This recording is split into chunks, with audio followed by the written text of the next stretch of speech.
Soldier's Heart by Alex 51324. Chapter 32.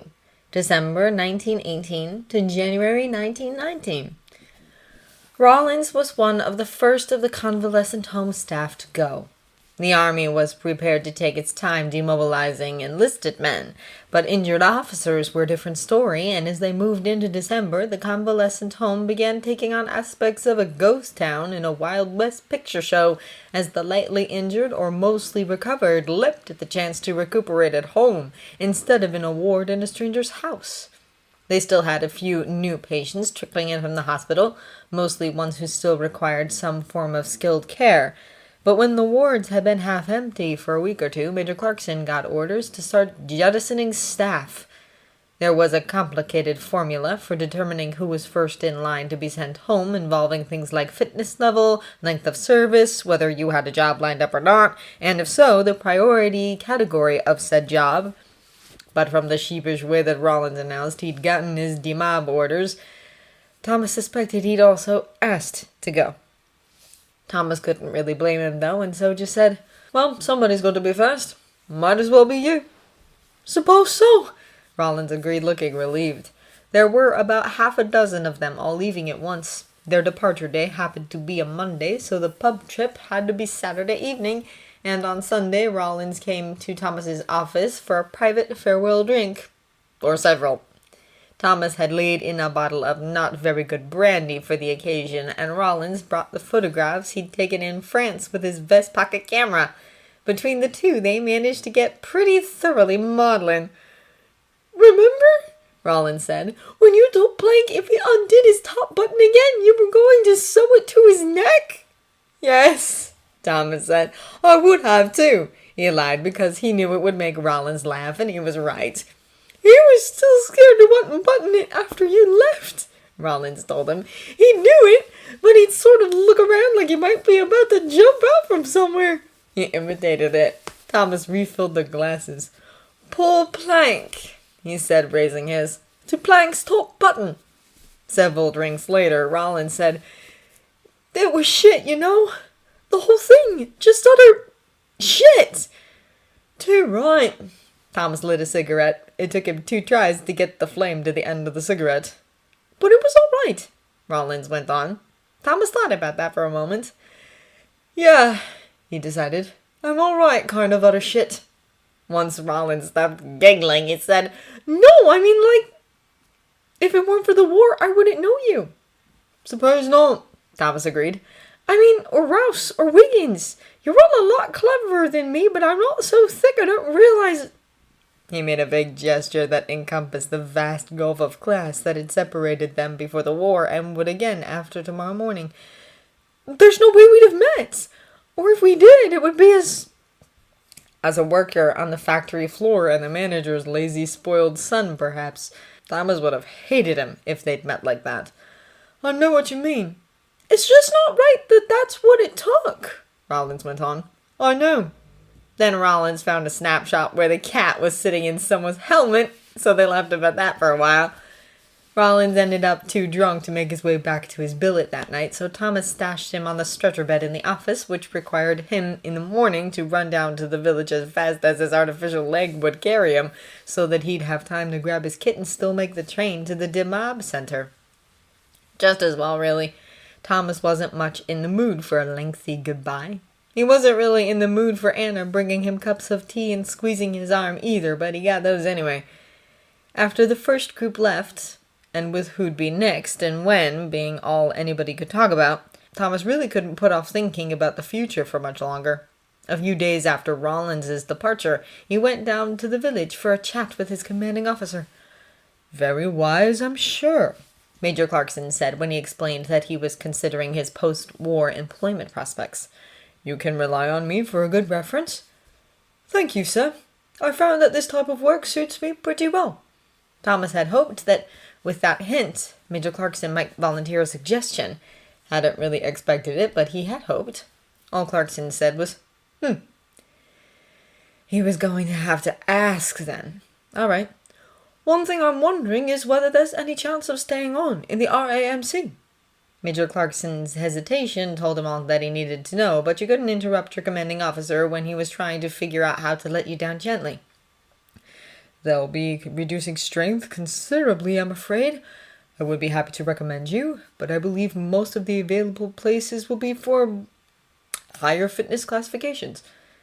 Damn, he'd expected that, really. And it wasn't that he necessarily wanted to stay in the army. I see so. Well, I just wondered if it was something I ought to consider. You have done very well, Major Clarkson said kindly. If I had a suitable position here, I would offer it to you, but I only have enough work for one assistant, and in civilian practice, it must be a nurse for the sake of the female patients. I understand, sir. That took care of the second thing he was going to ask about, though he'd expected that answer too. What about larger hospitals? I'm not really sure what sort of jobs they have.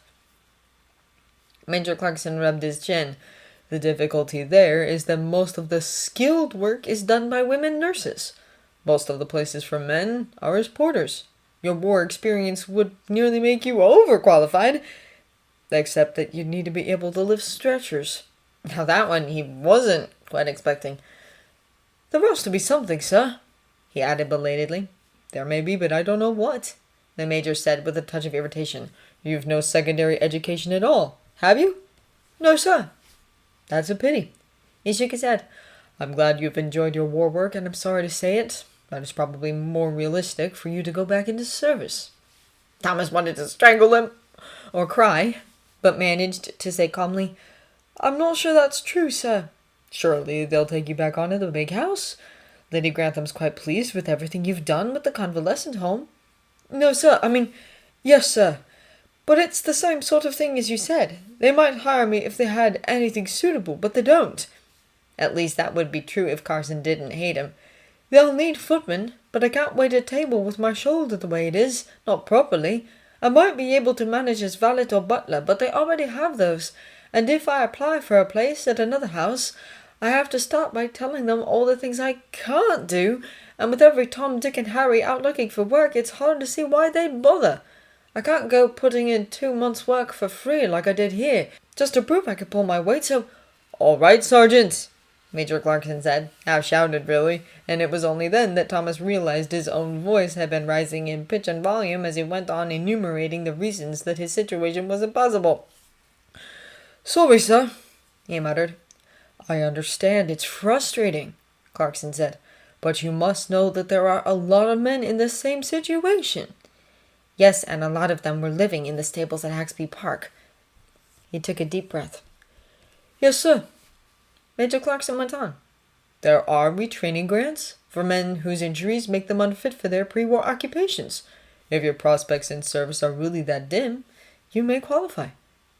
That was a bit encouraging. How does that work, sir? Perhaps he thought if he could just report somewhere and they'd tell him what he was going to be trained for. I mostly know about the medical side of it, he said. I need to conduct an examination and certify that you're unfit for your hold occupation and that you are fit for the occupation in which you wish to be trained. They also take into account the prospects for suitable employment after training. Essential occupations are given priority, as are cases where the man had a job lined up. So we'd have to figure out some sort of job he'd be able to do and then convince somebody, a panel probably, that he would be able to find a job doing it. It seemed like a dreadful lot of work considering he still wasn't particularly convinced he wanted to live. Yes, sir. I'll see what else I can find out, Major Clarkson said, and I can write to a few colleagues at large hospitals. There may be something there that I haven't thought of. Thank you, sir, he said, and tried to sound like he meant it. We'll still need you at the convalescent home for several weeks, he added, and we may continue getting military patients here for some time after that. It isn't clear yet. Yes, sir. The news really hadn't been much worse than he'd expected, but Thomas was still feeling low as he trudged up to the house. It was time now, he supposed, to regret not having leapt on Lieutenant Courtenay's offer last summer. Perhaps then Courtenay would have gone to the trouble to keep writing to him. Their correspondence, always sparse and guarded due to the need for some stranger to read Thomas's letters and write Courtenay's, had dwindled to nothing after Courtenay had left the blind centre and gone home to his farm and his cows. After 2 letters in a row went unanswered, Thomas had gotten the message. Men like that, his betters, always got tired of Thomas eventually. He could try writing him again. They had agreed to meet up at the end of the war and have a drink, if nothing else. But Courtenay would see through him, blind or not. And the idea of Courtenay knowing that Thomas was desperate enough to chase after him and beg for the chance to be his living tart, when Courtenay had made clear enough that he wasn't interested anymore, made Thomas feel a bit ill, and a bit like slitting his own wrists. If he didn't write to Courtenay again, he could remember him as one of those people he'd gotten close to when the war threw them together, and then lost track of. Like Rollins and Rouse and Jessup and the Wardmaster, rather than as one of the string of gentlemen who had decided Thomas wasn't good enough. So he wouldn't write. He fetched up on his usual crate in the kitchen courtyard and lit a cigarette. He hadn't gotten very far into it when Anna came out clutching a shawl around her shoulders. "What do you want?" he asked. "I was wondering how it went with Major Clarkson," she said. "But I don't think I need to ask." "What was that supposed to mean?" "It's about like I thought," he said. "The RAMC doesn't want me, and there's nothing in hospital work for a man who can't lift stretchers. Apparently all the skilled jobs are for women. But he doesn't see what I've got to worry about, since surely they'll take me back on here." "Oh," said Anna. "But did you tell him that—" "Of course I did, and he said that if I'm not lying about not being able to wait at table, I might be able to get a grant under the retraining scheme," he went on, knowing as he did that he wasn't being entirely fair. Major Clarkson hadn't actually said that he thought Thomas was lying. "That sounds like it might be." "Then if that bit works out, all I've got to do is figure out something I could do and convince them I'll be able to get a job doing it. I'm sure that'll be very easy, since it isn't like everybody else in the country will be doing the same." Wrapping her shawl more tightly around herself, Anna sat down on another crate. "Are you finished?" "Yes," he said, intentionally misunderstanding. "I suppose I am. Absolutely finished." She sighed. "Thomas, unless I get a hold of some untraceable Asiatic poison and slip it into Carson's sherry," he added. They might not make him butler, but with Carson out of the way, he could wangle something in Downton. "I don't think you should do that," Anna said with apparent seriousness. "Sometimes he shares it with Miss Hughes." "You don't fancy being a housekeeper?" "Not particularly," she said. "Anyway, I thought he wasn't worth going to prison for." "That's why it's got to be untraceable," Thomas explained. "It'll look like his heart trouble came back." Belatedly, it occurred to Thomas that if Carson did happen to have a heart attack, he'd just incriminated himself and said hastily, "I'm not actually going to murder Carson." "I didn't think you were," Anna said. "If I find any untraceable Asiatic poison, I'll probably just take it myself," he added. She gave him a look and squeezed his arm. "Why don't you come in and have a cup of tea?" she suggested. "Sure," he said, taking the last drag of a cigarette. "That'll help." "It's all sorted with his lordship," Mr. Bates said, taking the seat next to Anna at the servants' hall table. "I'll take an early train down tomorrow." Anna was of the opinion that his going to London and attempting to reason with Vera would only encourage her to pursue whatever hold she imagined she still had over him, but they'd already quarreled about it once, and she didn't much want to do it again. "When do you think you'll be back?" she asked instead. "The day after, with any luck." As he was answering, Thomas came in and sat on her other side, still looking about as despondent as he had that afternoon. "Good," she said. "Perhaps while you're away, Thomas can dress Mr. Matthew." "He's demorphed," Thomas pointed out waspishly. "It's not my job." Honestly, how could he be so sharp when it came to spotting an underhanded scheme, but completely oblivious to any efforts to help him? "Mr. Carson will do it," Mr. Bates said. "Don't trouble yourself." "Eyeing Thomas," she hinted. "Mr. Carson hasn't got medical training." Neither did Mr. Bates, but despite Mr. Matthews no longer being in the army, the convalescent home men helped with the more technical aspects of his care. That would only last as long as the convalescent home did, and then the family would need to look for another solution. At last, Thomas caught on. "You know I can't stay here," he said. "Anyway, Mr. Mosley's supposed to be his valet." Privately, Anna was less certain than Thomas was that Carson would stick to his guns about not allowing Thomas back, particularly if Lady Mary could be brought on side. But she didn't think much of her chances of convincing Thomas of that, at least not in the mood he was in. "No, but I'm sure you realize that valeting a crippled gentleman is just the sort of job you ought to look for." He'd realized it once he was done being dramatic anyway. "You'll be able to find out if you can manage one who's paralyzed, with your shoulder and everything." Thomas scoffed wordlessly, which she knew meant he couldn't think of any genuine objections. "Fine," he said sulkily, "if I have to." After dinner, the young ladies didn't ring right away, so Anna sought out Miss Hughes in her sitting room.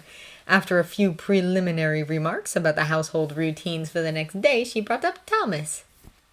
"He was in a fine temper this evening," Miss Hughes noted.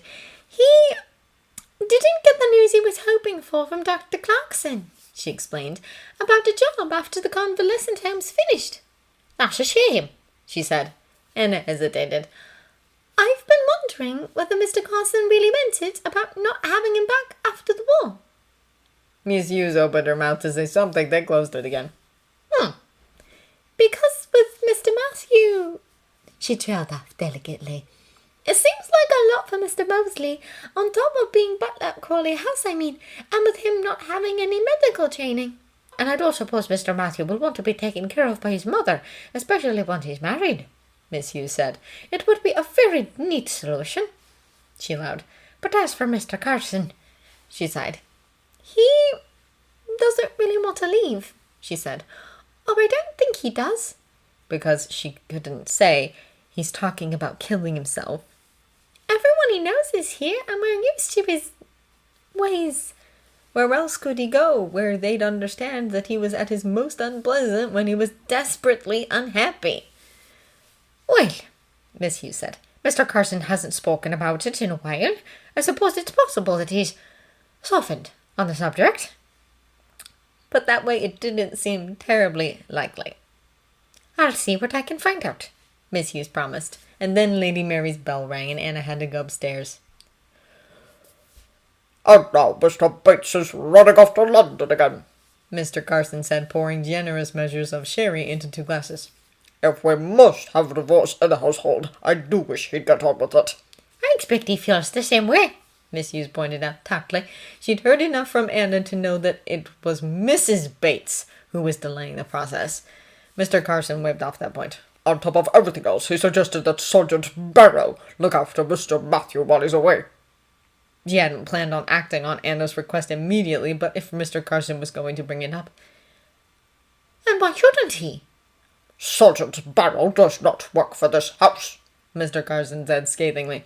"I think we can all figure out who's behind that idea. If he thinks he can get his foot in the door, he's in for a disappointment."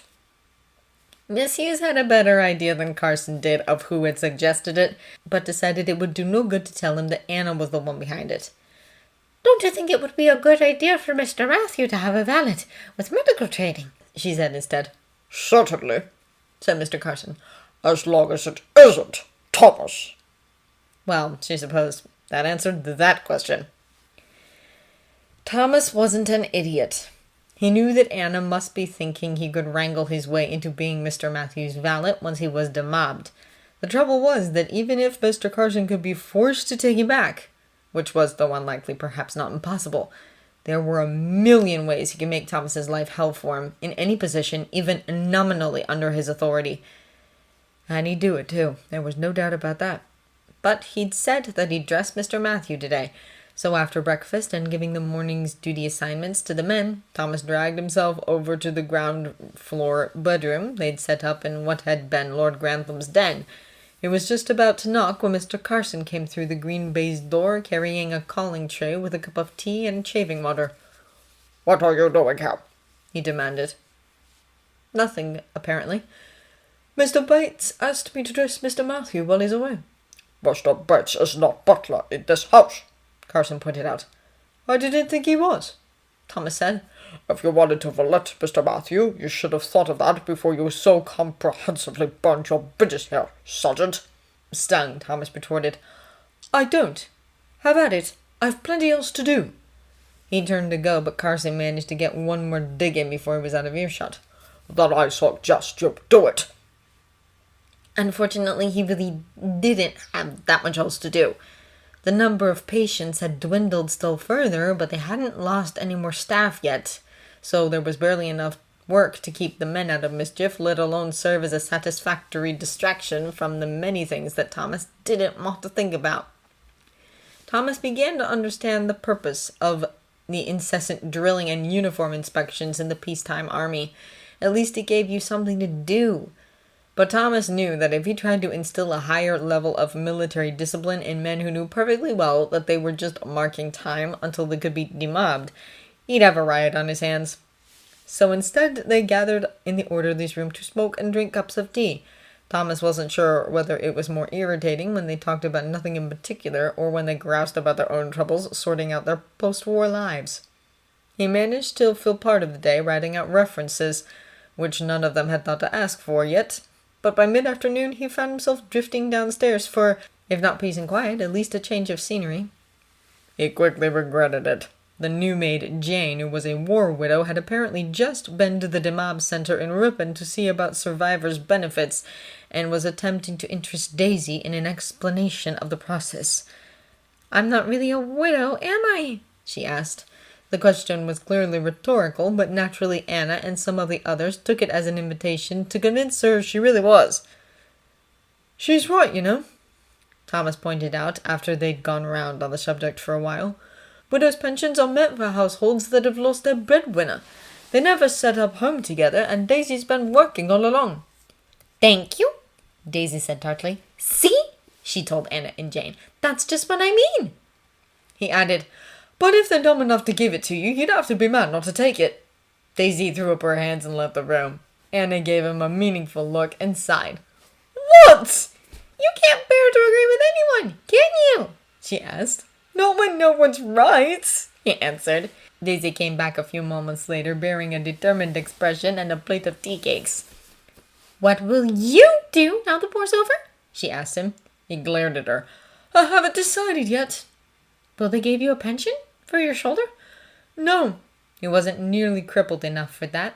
Just crippled enough the army didn't want him, and enough for it to be a black mark against him in any job he applied for. "They ought to," she said. "You deserve one more than I do." "Daisy!" Anna said. "Yes, I do," Thomas agreed, standing up. "But that's got nothing to do with it." He left. "I don't suppose I'll be wearing that much longer," Lady Sybil noted, giving her nursing uniform a lingering look as she handed it over to Anna. "I expect not, my lady," Anna agreed. This might be the best chance she'd get to raise the subject that had been occupying her mind since that afternoon. "Speaking of that, has Sergeant Barrow, mentioned anything about his plans for when the convalescent home is finished?" She didn't particularly think he had, but asking was the best way to find out if Lady Sybil was aware of the problem, and to get her thinking about it if she wasn't. "No," Lady Sybil said. "Why? What does he have in mind?" Anna shook her head. "Nothing that I've had, my lady. I've gotten the impression he's avoiding thinking about it." And avoiding it wouldn't do him any good. "Oh," said Lady Sybil, frowning slightly as she raised her arms for Anna to put a dinner dress over her head. Anna went on. "With his shoulder being the way it is, he won't be able to go back to being a footman." "I don't think he wants to," Lady Sybil said. She thought for a moment and said brightly, "Surely Major Clarkson will have some ideas. Shall I speak to him?" "Thomas already has, my lady," Anna informed her. "I gather he didn't have much in the way of practical ideas, but perhaps it's worth trying again." It would have precisely be a shock if the picture that Thomas had relayed to her was somewhat bleaker than what Dr. Clarkson had actually said. "I'll try," Lady Sybil agreed, turning for Anna to do up the back of her dress. "So he said that he really ought to think about going back into service, and it isn't fair," Sybil finished. She'd just come from an infuriating conversation with Dr. Clarkson in which he'd explained that Sergeant Barrow's injury made it unlikely he'd be hired for unskilled hospital work, and that he didn't have enough education for the more technical jobs, and had stopped off at the garage to share her frustrations with Tom, whom she was sure would understand. "It isn't," Tom agreed. "But he's probably right. It's difficult making the leap into a new kind of work." Sybil thought about Gwen, but the difficulty there had been in finding an employer who understood that her experience was relevant. Sergeant Barrow did have relevant experience, but Dr. Clarkson seemed to be saying that didn't matter. He said that to be an X-ray operator or to work in a laboratory or something like that, a man would need to have been to secondary school, but I don't see what that has to do with anything. Tom sighed, putting down the piece of machinery he was working on. It isn't about being able to do the work. It's about being the right sort of person. Now, the socialists would like to do away with all that. Let every man rise as far as his talents will take him. But short of moving to Russia, that's not going to do Barrow any good. Sybil felt a bit guilty, as she always did when Tom brought up class and socialism and things like that. She knew perfectly well that the advantages she had in life weren't fair either, but after all, she had never asked for them. Then what would do some good? What can I do? He shot her a strange sort of look, one that he was beginning to suspect might be pity. Talk to your father, he said flatly. She opened her mouth to protest, and he held up a hand as if to block her words. I know, but if his shoulder's as bad as he says, he isn't going to have an easy time finding another job as a servant either. And that's without... Well, there's other things that could stand in his way. Never mind what. I know about that, Sybil said. But, Tom interrupted, he told you about that. No, she said. One of my sisters did. Anyway, what does that have to do with it? Picking the piece of machinery back up, Tom said, It just does. Knowing that this topic was one upon which no man was likely to elaborate no matter what questions she asked, she let it pass. He doesn't even want to be a servant anymore. Tom studied the piece of machinery with what Sybil suspected was more focus than it really required. What he wants doesn't really enter into it. Last I heard, his plan for after the war was to go and live with them over at Haxby Hall. Sybil heard herself gasp. Tom had explained to her that the setup they had there wasn't as bad as it seemed, but her mind recoiled from the thought of her friend joining the ranks of those ragged men. If they haven't been kicked out by then, Tom added. Anything better than that, he's going to have to be grateful for it, whether he likes it or not. He picked up a tool, a spanner, she thought, and repeated, You want to help? Talk to your father. Thomas sat on a crate outside the back door, smoking a pensive cigarette. What will you do now? Daisy had asked him, and the truth was he didn't know. It was all very well for Anna to suggest that he ought to valet a crippled gentleman. He'd had the same thought himself a time or two. But if that was what he was going to do, he ought to have been sucking up to the officers in the convalescent home all along. It might not be too late to start now, but he'd have to pretend to be keen. He wasn't sure how he could summon the energy to pretend that he wanted to do anything, much less that. He couldn't, no matter how he tried, share in everyone else's happiness at having the end in sight of things going back to normal. Nothing would ever be normal for him again. Everyone else was seeing the light at the end of the tunnel, but he was looking down the barrel of a gun loaded with a vast and empty future. It wasn't just Peter, although that was a big part of it. It seemed like everyone he knew was dead. Eddie, Joey, Reg, silly old Sil, Theo, and all the rest of them. It was the cruelest joke of his life that he was the one left standing. Thomas! Oh, dear God! Thomas! And now, of all things, he was hallucinating. Had he been hanging on all this time only to go finally and permanently mad now that peace had returned? It wasn't even a very good hallucination. Why in God's name would he hallucinate Peter in an officer's jacket with one arm missing? He ought to have been in his livery from their footman days, or the suit he'd worn at Kew Gardens, or this pristine RAMC uniform that he'd worn at the Bird and Bell. Any of the ways Thomas had seen him and known him and loved him. Or, at the very least, in his RAMC uniform, dark with salt water and seaweed tangled in his hair. As he had died. Peter? He said, his voice very small. If he was mad, he decided he would stay that way. It would be so much easier. Peter dropped his haversack, carried over his good shoulder, and closed the distance between them, throwing his arm around Thomas. God, he said, I didn't think you'd actually be here. He was warm and solid and not the least bit damp. How? Thomas said, shaking his head. Damn, it's a long story, and I'm not demobbed yet. I have to get back to Ripon before they miss me. I just had to get away and find out how you were. They'd just been talking about the demob center in Ripon, which, if he was hallucinating, would explain that detail, but the rest of it... Only you're meant to be dead, Peter. Don't think I'm not happy to see you. I am, but... Where the bloody hell have you been? Here. Peter said, guiding him back to the crate he'd been sitting on. What do you mean, dead? You went down on the Albion, Thomas said. I had a telegraph. You never heard from the Red Cross? Why would he? Thomas shook his head. Bloody buggering fuck, Peter swore. Thomas wasn't sure he'd ever heard him swear in real life. Not that badly, to be sure. Shove over. Thomas shoved over, and Peter crammed onto the seat with him, his shoulder pressed against Thomas's. The one without an arm to it. And why would Thomas hallucinate a detail like that? They were supposed to tell you. Fuck, I swear to God, if I had known, I'd have come up with something. Got sent to a regular camp. Oh, Christ, that must have been awful for you. Thomas nodded. It was. What? Hang on. He took out 2 cigarettes, lit both, and gave one to Peter. It did not, as Thomas had half feared, fall through his unsubstantial hand and onto the ground, but Peter, to his horror, started crying. What? I'm sorry, he said quickly. Whatever I did, no, Peter said, shaking his head. It's just every time I write to you, and I have been writing to you even though I couldn't send them, I ask you to light a cigarette for me, and now... Fuck, Thomas said, his own eyes prickling. No, I get it. He moved to take Peter's hand. Fuck anyone who was watching. But then realized it wouldn't leave him with one to smoke with.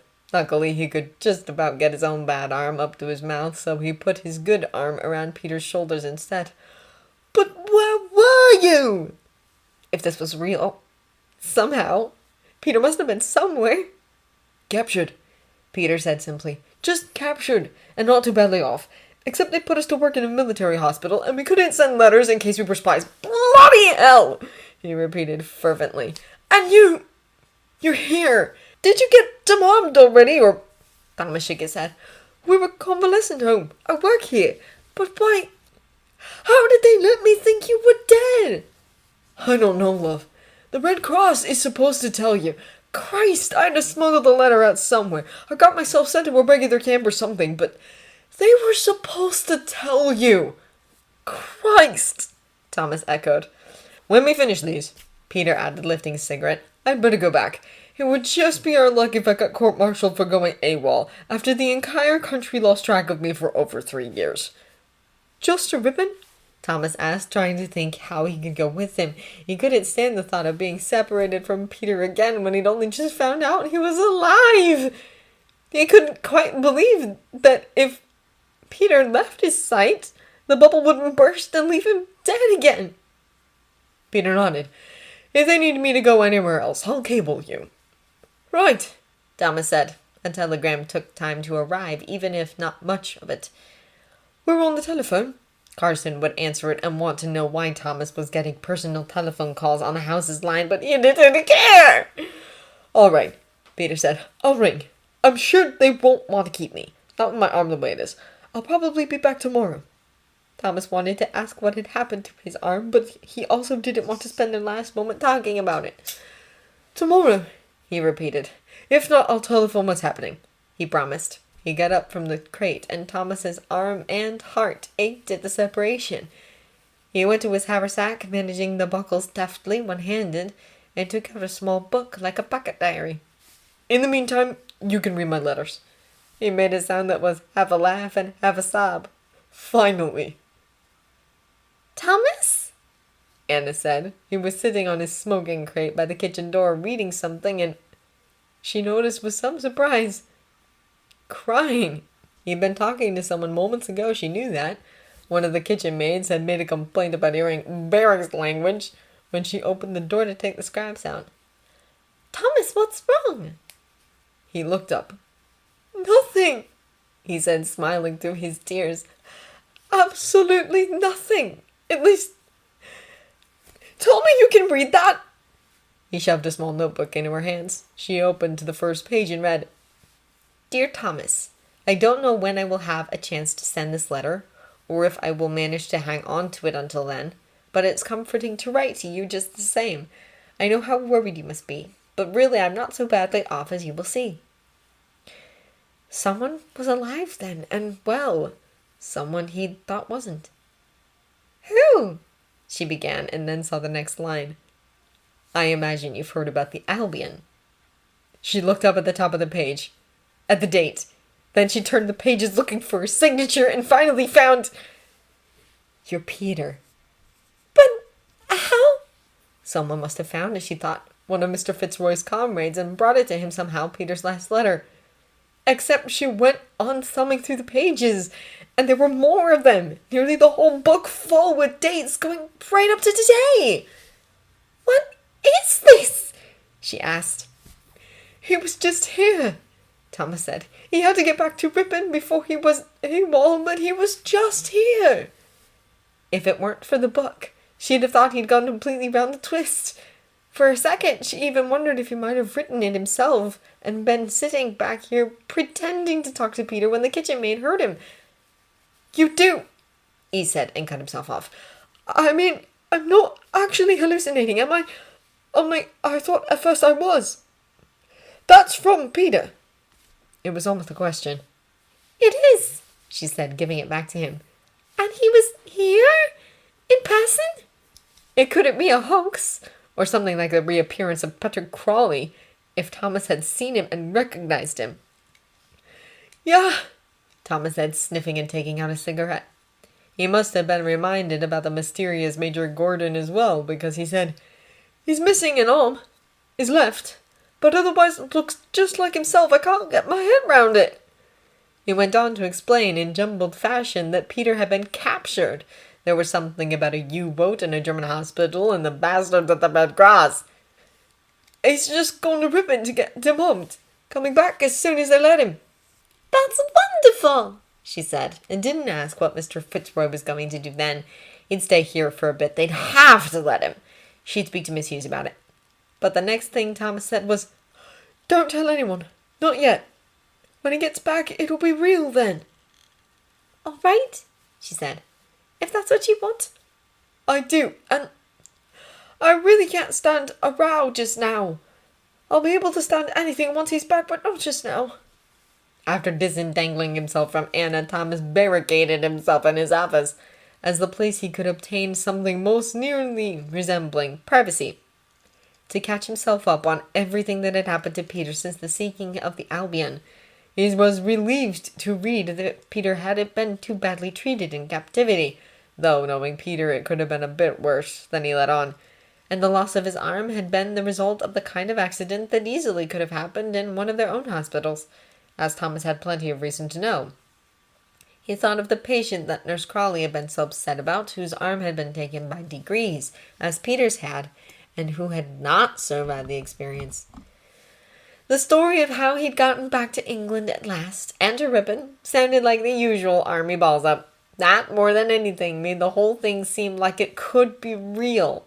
Although, once Thomas finished reading the handwritten book, he immediately went back to the beginning and read it again. Even though Anna had seen it, had said that she'd seen it, he couldn't quite shake the feeling that if he took his attention off of it for a moment, the book and Peter and the whole lovely dream of it would evaporate. He was still half in a daze when he went down to dinner. More than half, perhaps, since he only vaguely noticed that Carson was speaking scathingly at someone and didn't even consider that it might be him until Carson concluded by saying, "So that's right, Sergeant Barrow." "What?" he said stupidly. Carson just scoffed and didn't elaborate. Thomas thought about asking Anna to fill him in, but decided he didn't care. Peter was alive. Nothing else mattered, not even Carson being a bastard. A short while later, the telephone rang. Thomas's heart pounded as Carson went to answer it. It had to be Peter, didn't it? They were keeping him at the demob center, or sending him to... Thomas didn't even know. Maybe they'd gotten it into their heads somehow that he deserted. The whole story was very improbable, wasn't it? And they were going to... What would they do? They shot deserters. Not very often, and they wouldn't do it right away, but there would be a court-martial, and Peter imprisoned until then, and... Carson didn't come back. And didn't come back. And didn't come back. Everyone went on talking about inconsequential things, and Thomas stared at the door, every nerve jangling. When a figure appeared in the door, he was on his feet like a shot, and there was a moment of confusion as everyone else stood up too, and then Peter was saying, "I'm not actually an officer." And then Thomas was the whole way around the table, hugging him and crying, with no idea at all how he'd ended up there. "All right, dearest," Peter was saying into his ear. He nodded and, with great reluctance, let go of Peter. "What happened?" he asked, leading him around the table to where they could sit down. "Are you out?" "Not quite," Peter answered. "But I got them to give me a home leave pass while they figure out how to demob a dead man. Once they did, I came straight here. Didn't even stop for supper." Anna, bless her, grabbed a plate and started filling it. "Sergeant?" Miss Hughes said. Thomas wondered if she was going to object to their feeding Peter, but she continued. "Are you going to introduce your friend?" He glanced at Anna. Apparently, she'd actually listened to him when he said he didn't want her telling everyone. "Of course," he said, his voice sounding strange in his own ears. "Miss Hughes, this is Corporal Fitzroy. He's alive after all." Somehow, saying it aloud with Peter standing right next to him made it real. Thomas felt weak in the knees. Around the table there were gasps and exclamations of surprise and puzzlement from those who hadn't been there at the beginning of the war and had no idea of the significance of this. "That's wonderful," Miss Hughes said once she had recovered herself. "But how?" Peter launched into an abbreviated version of the tale his letters had told. It sounded well-worn. Doubtless he'd had to tell it countless times over the course of his journey back to England. He was just saying, "They treated us well enough, all things considered," when Carson came in and everyone stood up. His beady eyes fixed on Peter, and Miss Hughes said quickly, "Mr. Carson, you won't believe who's turned up. It seems that Mr. Fitzroy has been a prisoner in Germany all this time." Mr. Carson arrived. "Yes," he said, still staring. "His lordship has had a telephone call from the War Office. He's waiting to speak to Sergeant Barrow in the dining room. Though apparently he already knows what he's going to say." "You'd best go," Peter pointed out. "Yes," Thomas said distantly, but didn't move. He couldn't leave Peter, not when he'd barely been back 2 minutes, much less sort out what to say to Lord Grantham. There was a great deal to sort out, considering where Peter would stay and what he'd do and what they'd both do once Thomas was demobbed, but he hadn't even begun to think about it, let alone sorted out a strategy. "Come on," Peter said, taking his arm. They went up the stairs together, Peter explaining as they went. "They telephoned the War Office from Ripon. They really had no idea what to do with me, and it seems their top chap bunked off early for his Christmas holidays. Of course, by the time they thought of asking the War Office what they ought to do, all of their top chaps had left for the day." When they reached the dining room, Thomas braced up automatically. Colonel Grantham hadn't been demobbed yet either, and Peter looked around curiously. "Sergeant," Colonel Grantham said, looking between the two of them, "I've just heard the most astonishing news from the War Office, but perhaps you've already heard it." "Yes, sir," Thomas said, feeling faint. "This is Corporal Fitzroy." "Sir," Peter said. His lordship went on to say some anodyne things about how pleased he was by the news and how sorry they'd all been when they got the original, erroneous news, concluding, "I had made some inquiries on Sergeant Barrow's behalf when the Albion sank. I suppose that's why they telephoned me now. Some burst of delayed efficiency after having lost track of you for more than 3 years." "Yes, sir," Peter agreed. "I hope you'll forgive me pushing into your servants' hall. Once I realized that my brother must have thought me dead too, if that was what the army believed. All I could think of was finding him as quickly as I could." "Naturally," Colonel Grantham agreed. Even though Lord Grantham knew otherwise, Thomas couldn't help but feel better that Peter had thought to get the brother story out. Yes, he wasn't introducing his boyfriend to Lord Grantham. He was presenting his brother to the officer in charge of his billet. Much better. In that light, he said, "If it's all right, sir, we'll see about finding a billet for him in the village tomorrow." He knew better than to think Peter could possibly stay here, but Colonel Grantham would be unlikely to insist that a returning prisoner of war be tossed out in the middle of the night, at least if he didn't have more than a moment to think about it, and Carson probably wouldn't cause a scene over a single night. "Yes, that would probably be best," Colonel Grantham said. "I'll leave you chaps to your reunion." As they trooped back downstairs, Peter said, "I didn't even notice you were a sergeant." Glancing at Peter's single set of stripes, Thomas said, "They needed somebody for the convalescent home." Peter stopped and turned around to look at him. "You mean to run it?" His tone wasn't laden with quite as much unflattering surprise as anyone else's would be. Experienced NCOs were pretty thin on the ground by then, he explained. And I did all right in France. You were. Of course you were, Peter said, continuing down the steps. Were you in the RAMC the whole time? 47th Ambulance, Thomas confirmed, realizing as he did how much Peter didn't know. About Theo, for instance. But that could wait. Our wardmaster took a liking to me. Good, Peter said. That took them the rest of the way downstairs. In the servants' hall, Carson had apparently been filled in on what had happened in his brief absence. Miss Hughes was saying, Of course he'd come straight here to see Thomas after everything they've been through. I'm so glad you understand, Miss Hughes, Peter said. Mr. Carson, he added with a nod. Carson returned the nod with a grudging Corporal. The others had nearly finished their dinners by now, which allowed them to mercilessly pepper Peter and Thomas with questions as they attempted to eat theirs. But why didn't they notify Thomas you'd been taken prisoner? Miss Patmore wanted to know when she came in with the pudding. I'm not sure, Peter said. The Red Cross is supposed to do it, but somehow they never turned over my name. One of the officers at the Demam Center said something about how medical personnel were supposed to be handled differently from other prisoners as non-combatants. He shrugged. That may have caused some confusion, or perhaps the Germans fudged things. I gather people were fairly upset about their sinking a hospital ship. Someone might have decided that admitting they'd taken prisoners off it would only compound the error. Quite the opposite, I should think, Miss Hughes said. It was plain human decency for the U-boat to go back and look for survivors. True, but if the German War Office was anything like the British one, they probably hadn't wanted it getting out that their own captain regretted what he had done. They were jolly decent to us, Peter said in a tone of agreement. Now that it's all over, I hope they're all right. An awkward silence greeted this pronouncement. Carson filled it by asking, And now that it is all over, what are your plans, Corporal?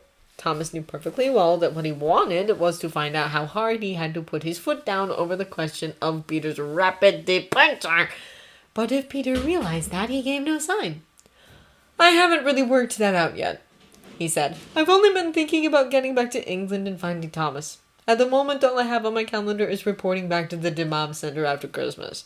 They hope to have figured out by then how to process me out. Carson started to rumble, but Miss Hughes said quickly, Of course you won't have made plans yet when you've only just got back. I'm sure your family will be glad to see you, Jane chipped in. And at Christmas, too, it's like a miracle. Her tone was a little wistful, and Thomas was reminded of her dead husband, who would not be coming back. It's just me and Thomas, I'm afraid, Peter said.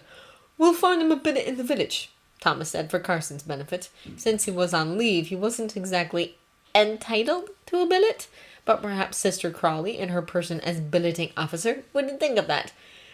It's too late to get on that tonight, of course, so I thought he could have my room. He probably should have arranged that sentence differently, because before he could finish it, Carson exploded. He most certainly will not! Peter blinked, and Jane looked at Carson in obvious confusion. Thomas continued, And I'll sleep in my office. Of course, if you insist, I'll put Corporal Fitzroy on the stretcher bed in my office instead, but since he's just come back from being a prisoner of war, I thought we might make a bit of an effort. As Carson continued to huff and puff, Miss Hughes said, I'm sure that will be satisfactory. Carson eyed her, and then Jane and the whole boys, and said, Sergeant, I will see you in my pantry when you're finished. Yes, Mr. Carson, Thomas said obediently. Suddenly he wasn't very hungry anymore. When they had finished eating, Peter offered to go in and face Carson with him, but Thomas demurred. No reason for Peter to be subjected to whatever awful things Carson was planning to say. No, you wait here. Once I've found out what he wants, I'll show you my office and we can catch up some more. Going to Carson's pantry, Thomas passed Miss Hughes on her way out. She gave him an encouraging smile. When they went in, Carson invited him to sit, perhaps because he knew Thomas would have done so anyway. He cleared his throat several times, folding and refolding his hands on his desk. Thomas was considering whether to suggest that he leave and come back when Carson was ready for him, when he finally spoke in a tone of exquisite reasonableness. In light of everything that he's been through, I will not object to giving you to giving Corporal Fitzroy shelter for one night. Perhaps even two, if making other arrangements proves difficult. Got off balance, Thomas said. Thank you, and waited for the other shoe to drop. He didn't have to wait long. But let there be no misunderstanding. Others may choose to find your proclivities amusing, but I do not. I will tolerate no illegal activities under this roof. Do you understand me? Yes, Mr. Carson. If I am disobeyed in this regard, I will be forced to inform the appropriate authorities. Of course he would, and of course he would pretend that Thomas had forced him into it. Fine. Very well. Tread carefully, Sergeant Barrow. I always do, Thomas said, standing up. If only that were true, Sergeant. If only that were true. Manfully, Thomas resisted the impulse to hurl a parting shot over his shoulder as he left. He found Peter in the servants' hall, where he'd left him, talking to Anna. All right, except when he isn't, she was saying. You know how he is. I do, Peter said, smiling. He stood up, extending his hand toward Thomas. Shall we? Thomas nodded, but, mindful of Carson, didn't take his arm. In the relative privacy of the stairs, he explained, So he's not going to toss you out into the night, but if he thinks we're getting up to anything, he'll send for the police. I see, Peter said. Good of him to warn us, I suppose. Thomas scoffed. Upstairs, before going to his office, he paused in the main ward to tell the night duty man, they were down to one, that he'd be in his office for the night. But don't bother me unless it's a real emergency. My brother, here he indicated Peter, has just got back from being a prisoner of war, so we've a lot to catch up on.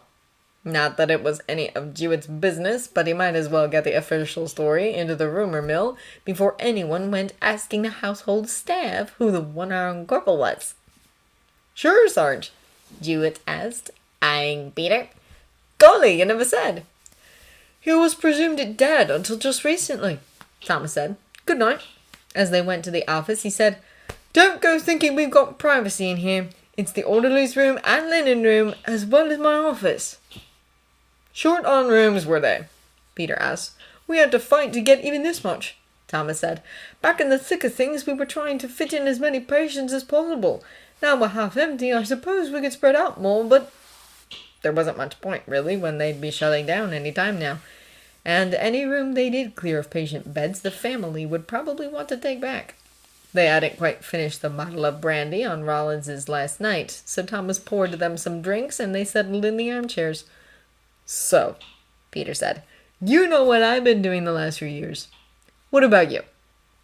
Among the many disadvantages of not having had any idea Peter was alive was that Thomas hadn't prepared an orderly summary of his activities, but once he found a place to begin, one topic led on easily to the next. They talked for hours, eventually migrating over to the stretcher bed where they could sit pressed shoulder to shoulder. If Carson had any objections to that, Thomas decided, he could stuff them up his jumper.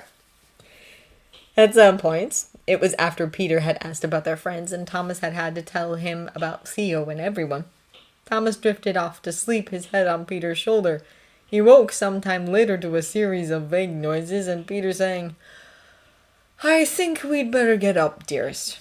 Thomas sat up stiff all over and deliriously happy. Sorry, he muttered. Didn't mean to sleep all over you. Peter laughed and shoved his shoulder against Thomas's. I think I found an advantage for losing an arm, he said. No pins and needles after someone slipped on your shoulder. Oh, Peter. He could find the good in anything, which Thomas supposed he had no business complaining about since it had allowed Peter to find the good in him. Thomas got up to his bedroom just in time to plausibly pretend that he had been there for a good portion of the night. The timing was a little too tight for him to show Peter where it was without being seen, so they decided that Peter had slept in the office. Once he'd washed and shaved, he dug out the rucksack containing Peter's effects. He'd shoved it unopened in a corner, and after a moment's thought, hissed her tunic. Peter did look devastatingly handsome in his officer's uniform, but it was bound to cause some confusion. When he got back down to his office, Peter wasn't there. For a heart-stopping moment, Thomas wondered if he had dreamed the whole thing. But the full ashtray and the 2 empty glasses suggested otherwise, as did the rumpled state of the stretcher bed, which he smoothed out automatically. So he decided he could go and look for Peter discreetly without being immediately thrown in the nut house. He found him easily enough coming out of the lavatory off the main ward, freshly shaved. "There you are," he said. "Do up my tie for me." Thomas nearly wept, whether from relief that it hadn't been a dream, or the realization that Peter couldn't do up his own tie anymore, not with only one hand, or from the sheer simple homeliness of it, or the memory of all the times Peter had done up his. He couldn't have said. Fortunately, since he managed not to actually cry, he wasn't called upon to explain it. They went back to his office and he did up Peter's. "I brought you my other tunic," he said as he did it, "but you'll have to keep this one on until we can fix the stripes and everything." Peter had the empty sleeve of his officer's coat sewn flat against the side, which Thomas thought looked a bit nattier than pinning it up, as most of the wounded officers did. "Can't have me impersonating a sergeant," Peter agreed, grinning. "You know, everywhere I went after we got back behind British lines, I had to explain about my uniform. You'd think that they were that worried about it. Someone would have thought to issue me a proper one, but no one did." "Until me," Thomas said, wondering if perhaps Peter meant he shouldn't have bothered about it. "Until you," Peter agreed, smiling even more broadly. Thomas loved him so much he could barely stand it. They went downstairs to breakfast, where Thomas expected more of last night's interrogation, but it turned out that much of the household's attention was diverted by the return of Mr. Bates, much earlier than expected, and looking as though he'd been dragged through a hedge backwards. He was even sporting a shiner with a cut in the middle of it, like he'd been backhanded by somebody wearing a ring. He explained it by saying that he'd stumbled on the train and fallen against a railing, but something about the story sounded a little rehearsed to Thomas. Fisticuffs with the soon-to-be former Mrs. Bates's lover? But he couldn't be bothered to care very much, not when Peter was here, and they had problems of their own to sort out. The first order of business was to find him a place to stay. Between them, they had a bit of money put by, but Thomas didn't want to start spending it before they had to, so once the day shift orderlies had reported in and been set to their tasks for the morning, they started for the village. "It's a bit of luck that my corporal just left a few days ago," Thomas explained as they walked. "We'll try to make it sound as though there's work for you to do at the convalescent home. They won't pay you without you being posted here, but they just might cough up a billet." "Let's hope so," Peter agreed. "I suppose I ought to have thought more about the practicalities when I was at the Demob Center, but I just wanted to get back to you." "As well you should," Thomas said.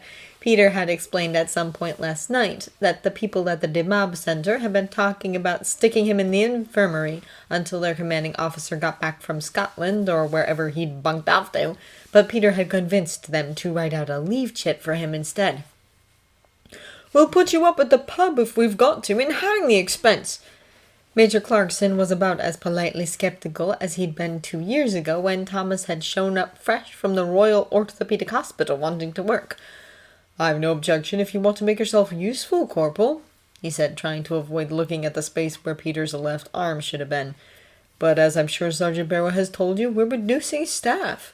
It's highly unlikely I'll be able to get you posted here once your leave is finished." "I understand, sir," Peter said. "I expect they'll demob me as soon as they've sorted out how to do it, but I can't get other work while I'm still in the army, and I'd just as soon not be idle." "Very well then," Major Clarkson said. "As long as you understand there's not likely to be any advantage in it for you, you could report to Sergeant Barrow." Given his lack of enthusiasm, Thomas thought it might be best to take the matter of a billet directly to Sister Crawley. There were plenty of ways he could give the impression that Major Clarkson had authorized him to do so. But unfortunately, he had no way to communicate that decision to Peter, who said, "Yes, sir. I'll help either way, but I was hoping there might be some way I could be assigned a billet. One of the difficulties of being presumed dead is that they don't pay you see. They did give me a temporary ration book to go with my leave pass, but apart from that, all I've got is some douche marks that are even more useless here than they are in Germany." Peter did have a way of talking people into things that Thomas could never get away with, and by the time he'd wound to the end of this speech, Major Clarkson was nodding. "I'm sure you realize that being on leave you're not entitled to a billet," he said. "But with the recent departures, our billeting officer may be able to arrange something. If she can, I won't raise any objections." "Thank you, sir," Peter said. Major Clarkson nodded and said, "Since you're here, Sergeant, there are a few things we might as well go over." Peter, accurately reading himself as dismissed, left the Major's office. "Sir," Thomas said, "first we have a few more medical panels coming up," he said, handing Thomas a list. "They're trying to get as many home for Christmas as they can." Scanning the list, Thomas saw no patients who obviously weren't ready to go home. "Yes, sir. We've also been told that this week's convoy will be our last, and as such I've been ordered to reduce staff accordingly." He handed Thomas another, shorter list. Thomas looked at it. 2 men from the convalescent home, 2 from the hospital. "Griffiths, sir? He wanted to stay on." Major Clarkson winced a little. With his eye, "I'm afraid—" "I see. God-damned army bastards." But at least his own name wasn't on it. He was always a little worried about that when Major Clarkson handed him a demob roster. He went on to talk a bit about the duty roster, shifting more men back here as the hospital was closer to its full capacity than the convalescent home was. It was nothing Thomas could argue with, even if he'd been able to argue with Major Clarkson about anything. But it seemed there might actually be something for Peter to do after all. "And I did check with my colleagues, as I said I would, about hospital positions," he added. Thomas actually dared to feel a bit hopeful. If Peter could come back from the dead, all miracles were possible. But Major Clarkson's next words put him back in his place. "I'm afraid the responses weren't encouraging. It seems that most hospitals have more orderlies who would like to stay on than they have need for." "Some, but they are getting a great many inquiries about private duty nurses," Major Clarkson said. "More than the registry can handle, apparently. More than one person suggested that an experienced manservant with hospital training could be the solution for some of those cases." Letting a crippled gentleman, again. This time yesterday, it would have been a glimmer of hope to hear some evidence that there really were jobs like that to be had. But now Thomas had a more serious objection than that finding such a place required more enthusiasm than he had. "Yes, sir. Thank you for checking that for me. But my brother's return has changed the picture a bit. A lot, really. I can't imagine I'll be able to find a place as a valet where they'll let me bring him with me." And there was no question of their being separated again, even if they had to live in a ditch. Peter needed him to do up his tie for him, for one thing. "Of course," Major Clarkson said. "Well, I'll continue to keep an eye out for anything that might be suitable." "Thank you, sir." Leaving the Major's office, Thomas found Peter already in consultation with Sister Crawley, charming her, of course. Thomas felt a stab of irrational jealousy until he heard what Peter was saying. "Douche-marks that are even more useless here than they are in Germany." That made it all right somehow. Like it was a secret they shared that was what Peter would say whenever he needed to get something out of somebody. "Well, I suppose I could manage something, as it will only be for a short time. Our billeting allocation hasn't quite caught up with the recent departures, and I haven't had time to notify the War Office that they're sending us more funds than we're strictly entitled to." "They have so much to do at the moment," Peter said with a sympathetic nod. "Everything all right, Thomas?" "Perfect," he said. "Your brother's just been telling me all about his misadventures," Sister Crawley said. "Misadventures?" "Has he?" It came out colder than Thomas meant it to, or colder than it was politic for it to have done, which was nearly the same thing. "Poor Thomas had the worst of it, really," Peter said. "Thinking I was dead all that time." Sister Crawley nodded. "Of course." To Thomas she continued, "I can't entirely understand since Matthew was only missing for a short time, but it was the most dreadful time of my life. The waiting and the not knowing." She was right. She didn't understand. Her not knowing had ended with Mr. Matthew being alive. Thomas's had ended with Peter being dead. Except now he wasn't. Would there ever come a day when that stopped seeming like a miracle? In a queerly ungrateful way, he hoped it would, because then he might be able to stop fearing that he'd wake up from what would be if he did wake, the cruelest dream of his life.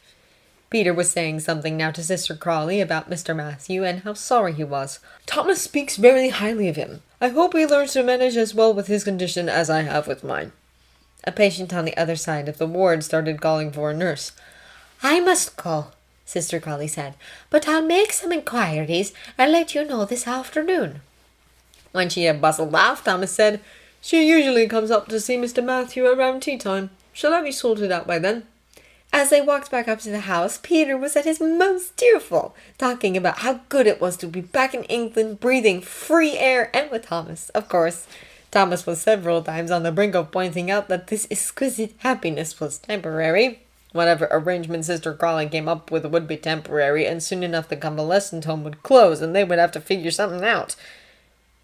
But Peter was here, and he was happy, and Thomas didn't want to spoil a minute of it. Life would spoil it soon enough. She was angrier than I'd ever seen her, Mr. Bates was saying. He and Anna were in the boot room, ostensibly cleaning shoes, really catching up on everything that had happened during his brief absence. Thomas was right. It was the false confession she planned to reveal. When I told her to publish and be damned, it wouldn't affect the divorce. She flew into a rage. He touched the wound by his eye, which Anna had recently swabbed with antiseptic borrowed from the convalescent home storeroom. Do you think she'll go ahead with it? Anna asked. Mr. Bates had said that he was willing to go back to prison to be free of Vera, but she hoped it wouldn't come to that. Mr. Bates shook his head. I don't know. When I left, she was vowing that she'd ruin me if it was the last thing she ever did. He put aside the shoe he was cleaning. But there's no point in trying to guess what she'll do when there's no way of stopping her. Picking up another shoe, he went on. I'm sorry I missed Mr. Fitzroy's arrival. Thomas must be over the moon. Anna graciously allowed the change of subject. He was overwhelmed, she agreed. God knows the poor bastard deserves it, Mr. Bates said. And I hope that we'll be seeing the pleasant version of him again. Thomas had been at his prickliest the last few days. I would say there's a good chance, and it seemed she was right. When Thomas and Mr. Fitzroy came down to dinner, they'd seemed joined at the hip for most of the day, which Anna could understand, and Mr. Carson inquired meaningfully if Mr. Fitzroy had been able to make other arrangements. Thomas barely even bristled, just gazed adoringly at Mr. Fitzroy, who said, Yes, the ward sister was able to find me a billet with a couple called the Entwistles. I'm told they're very nice. But he's working at the convalescent home, Thomas added, so he'll be here a great deal. Mr. Carson did not look pleased, but he seemed at least resigned. Remember what I said. Trust me, I will, Thomas shot back with a hint of the old bitterness. Into the ensuing silence, Miss O'Brien said, Goodness, it will be just like having Corporal Rawlins back. She looked at Mr. Fitzroy's left shoulder. Oh, most of him. But Thomas managed not to rise to that bait and said only, Yes, I suppose it will. Miss O'Brien tried again. I suppose Corporal Fitzroy knows all about Corporal Rawlins. At that, Thomas did start to draw himself up, but Mr. Fitzroy just said pleasantly, Of course. I wish I'd had the chance to meet him. Her quiver empty, Miss O'Brien subsided, and the meal passed without incident until, as they were finishing up, the bell for the front door rang. Mr. Carson went to answer it, saying that there was no need to hold the pudding until they returned, which was just as well, since it was only stewed prunes anyway. That sort of thing usually made Thomas mutter darkly about their sugar rations finding their way upstairs, but this time he held his peace. Mr. Fitzroy spoke a bit about the rationing conditions in Germany. Much more dire than here. Just about everything edible is rationed, and some things that aren't, he was saying as Mr. Carson returned. Telegram for you, Mr. Bates, Mr. Carson said, handing him the envelope. Anna looked over it and worried. Surely it had to be from the lawyer. As he opened it, his face darkened. Wordlessly, he shoved it into her hands, getting up and leaving the room. What was that about? Thomas asked. Anna looked at the telegram, willing the words to rearrange themselves into some kind of sense. It wasn't from the lawyer. It was from the police. "His wife's dead," she said. "Someone found her this afternoon." "What?" Thomas said. But now Anna was standing up too. The telegram instructed Mr. Bates to telephone the police as quickly as he could, which must be what he'd gone to do. She went after him. Suicide. Bates said, leaning heavily on his cane. Some sort of poison. They don't know what kind yet. They think she took it last night right after I left. The four of them, Thomas and Peter, Bates and Anna, were standing outside, Peter and Thomas smoking.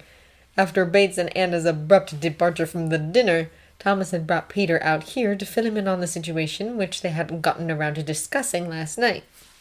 Anna and Bates had joined them a little while later when Bates got off the phone with the police. "Why do you suppose she did it?" Anna asked. Bates shook his head. They didn't find a note. She used to talk about it sometimes, say that if I didn't do this or that, she'd kill herself. I always thought she was being dramatic, trying to get away. No one pointed out that now that Bates was a widower, he was free to marry Anna. In church, even, which was something he carried on about sometimes, depriving Anna of a church wedding. "I'm sure it's upsetting," Peter said, "even though you were no longer close." Bates looked at him with unflattering surprise. Yes, He agreed. I never thought that. I can't help wondering whether there was something I might have done differently, short of staying married to her. He sighed.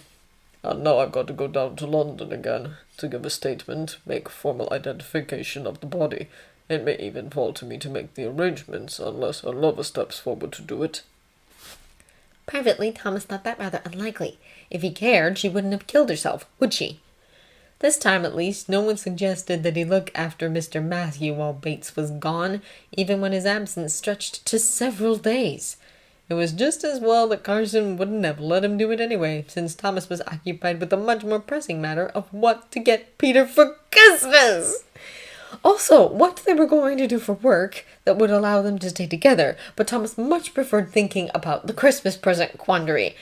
It had to be perfect as Peter was, but at the same time it couldn't require much in the way of money or time, as they didn't have enough of either. The rucksack of Peter's effects had proven to contain, among other things, the lumpy and uneven scarf that Thomas had knitted for him in the first Christmas of the war. Peter wore it everywhere now and claimed it was his most treasured possession, but even if there had been time for Thomas to make another, he already had one. In desperation, Thomas took to rereading the little book of Peter's letters after Peter had gone to his billet for the night, in hopes of finding a hint about something he'd missed during his time in Germany. But apart from Thomas and presumably his arm, there was nothing. Of course, it was also very difficult to shop for a surprise for Peter without letting Peter out of his sight for a moment more than necessary. On Christmas Eve, Thomas finally pulled himself away long enough to take a bus to Thirsk and have a look round the shops in hope of inspiration. The shops, of course, had plenty of things piled up under signs proclaiming that the articles in question were the perfect Christmas gift, or even the perfect Christmas gift for your returning hero. But none of them were even close to perfect. Carpet slippers, neckties, razors in little velveteen cases, gloves. None of it was right. When the shops were starting to close, and Thomas was getting anxious about not having seen Peter for hours, he went into a tobacconist's and bought a windproof lighter twin to the one he'd carried the whole war. As an afterthought, he added a pack of cigarettes, remembering all the parcels he'd stuffed with them. Peter cried when Thomas gave it to him. "Sorry," he said, trying to mop at his eyes without putting the lighter down. "It's just," he sniffled, "all I got you was a bottle of brandy." Brandy like they'd had that day under the tree before the war. Like they'd had here in Thomas's office the night he'd come back to life. "That's perfect," he said, "but you didn't have to get me anything. Neither did you stupid ass," Peter said, shoving his good shoulder against Thomas's. Once he'd gotten his tears under control, he opened the pack of cigarettes. He had a deft way of managing it one-handed, and fished two out. Sticking them both in his mouth, he lit them and handed one to Thomas. "Years I've been waiting to do that," he said, but fortunately didn't start crying again. It was a very good thing, he reflected, that he'd remembered to put fuel in the lighter before he wrapped it. "You've been doing it all along, you know," Thomas reminded him, getting out his own lighter. Even the times he couldn't bear to remember that it was Peter, it had still been him. Later, after Thomas had cracked open the bottle of brandy, he screwed up his courage and said, "We can't be separated again. Not after all this." "Of course not," Peter said, sounding as though Thomas had just told him that water was wet. "I mean it," Thomas said. "I won't be able to bear it. We've got to figure something out so we can stay together." "I know," Peter said. He put down his glass to take Thomas's hand in his. "Dearest, I know. I'm not going anywhere without you." Of course he wasn't, but that wasn't the point. "How are we going to do it, though? We've got to live on something." "We'll think of something," Peter said. "I've got my DeMob appointment in a couple of days. They almost have to give me some sort of pension with this." He shrugged his armless shoulder.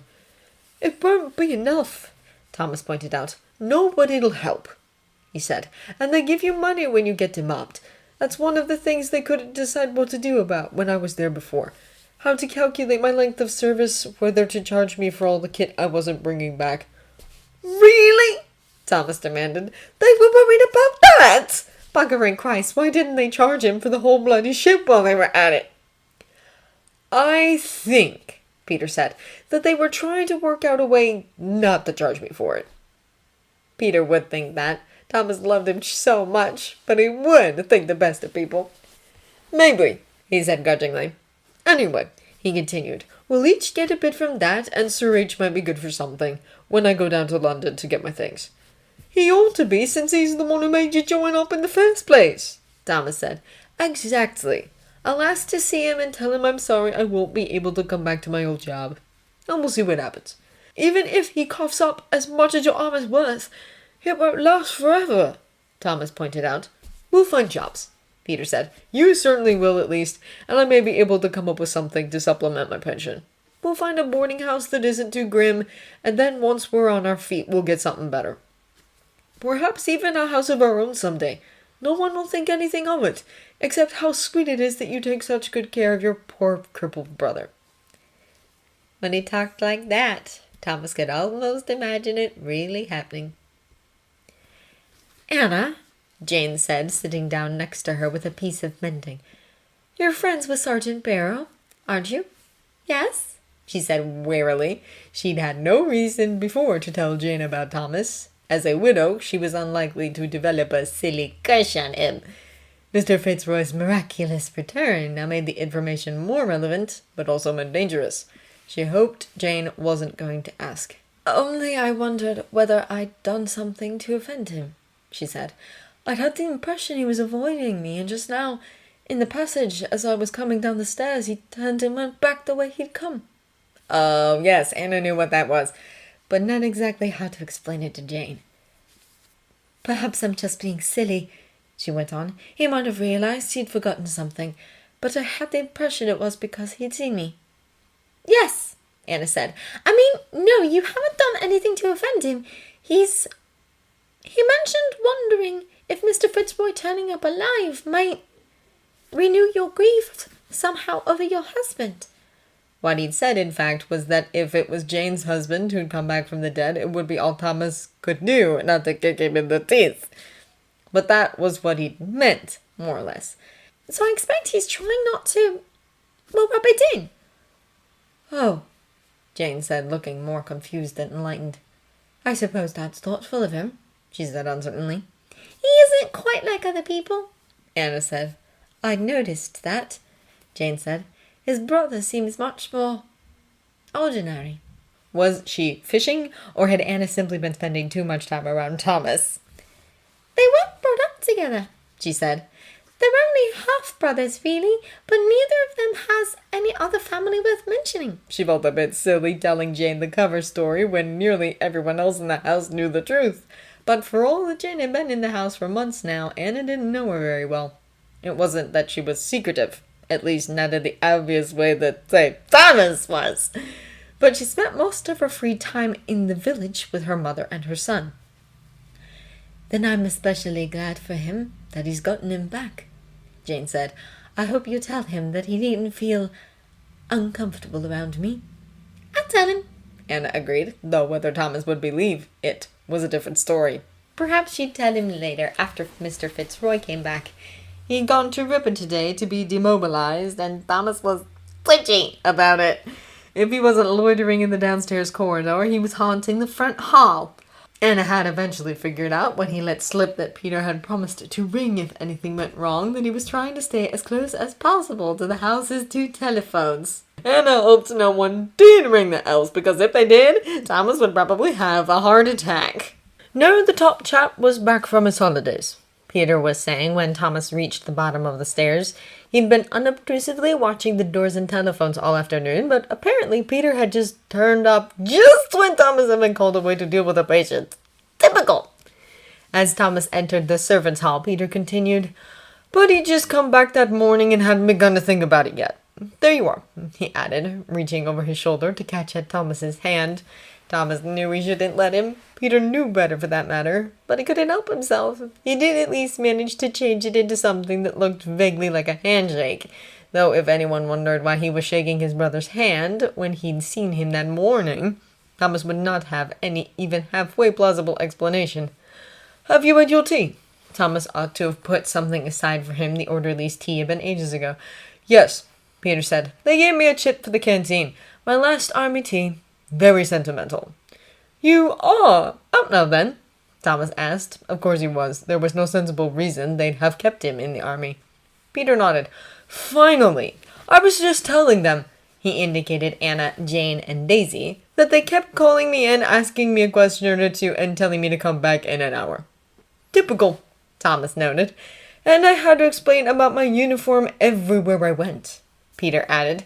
They had decided that he'd better go to the demob center in his inherited officer's uniform, lest they make him hand in Thomas's spare one and then charge Thomas for not having it when he was demobbed. Officers' uniforms weren't army property. The officers bought them up front, so they couldn't really make Peter hand that in. "I was tempted to buy a demob suit just so I could stop talking about it." All around the demob center, shops had popped up to sell men's suits, conveniently priced just under the army's allowance for plain clothes, which you only got if you turned in your uniform on the spot, of course. Since most men turned up at the demob center without other clothes, they had little choice other than to buy what was being sold nearby, with predictable results in terms of quality. "Perish the thought," Thomas said. "I thought better of it after I'd looked at a few," Peter said. "Speaking of," he took something out of his pocket and handed it to Thomas. It was a form labeled Soldiers' Demobilization Account, with a postal order folded up inside it for nearly £40. "Not bad," Thomas said, sliding it back across the table to him. "I thought it was pretty good," Peter agreed. "I don't find out about the pension until later, but this'll last me a bit." Jane asked, "How long do you suppose it'll be until your turn, Sergeant?" "Not long," Thomas said. The steady trickle of patient departures had stopped for a few days around Christmas.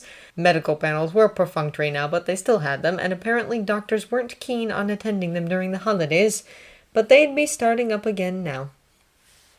Indeed, as they got into the new year, not only did the genuinely convalescent patients leave, but the families of the more serious cases began to press to be allowed to move them nearer home. Since officers' families were almost by definition well-connected, these requests were granted more often than not. It probably didn't hurt that if the patients went to private nursing homes, the expense of their care was transferred from the War Office to the families themselves. Thomas took to collecting the names and addresses of these private nursing homes and then writing to them about jobs, but the results were not encouraging. Notwithstanding the excellent care provided by medical corpsmen during the war, a typical example went, we find that our families are more comfortable having their patients cared for by nurses. "It really isn't fair," Thomas said one day after he and Nurse Crawley had finished seeing one of these cases loaded into an ambulance. "I did this work all war long, and now it's over, suddenly only women can do it." "Yes," Nurse Crawley said dryly. "It must be dreadful being thought incapable because of your sex." "I can't imagine." Perhaps Thomas thought he wasn't precisely the ideal person to hear that particular complaint. "Well, all right," he muttered. But it isn't as though you need to earn a living. She said, looking far away for a moment. You never know. But look, why don't I speak to Papa? There must be something you can do here.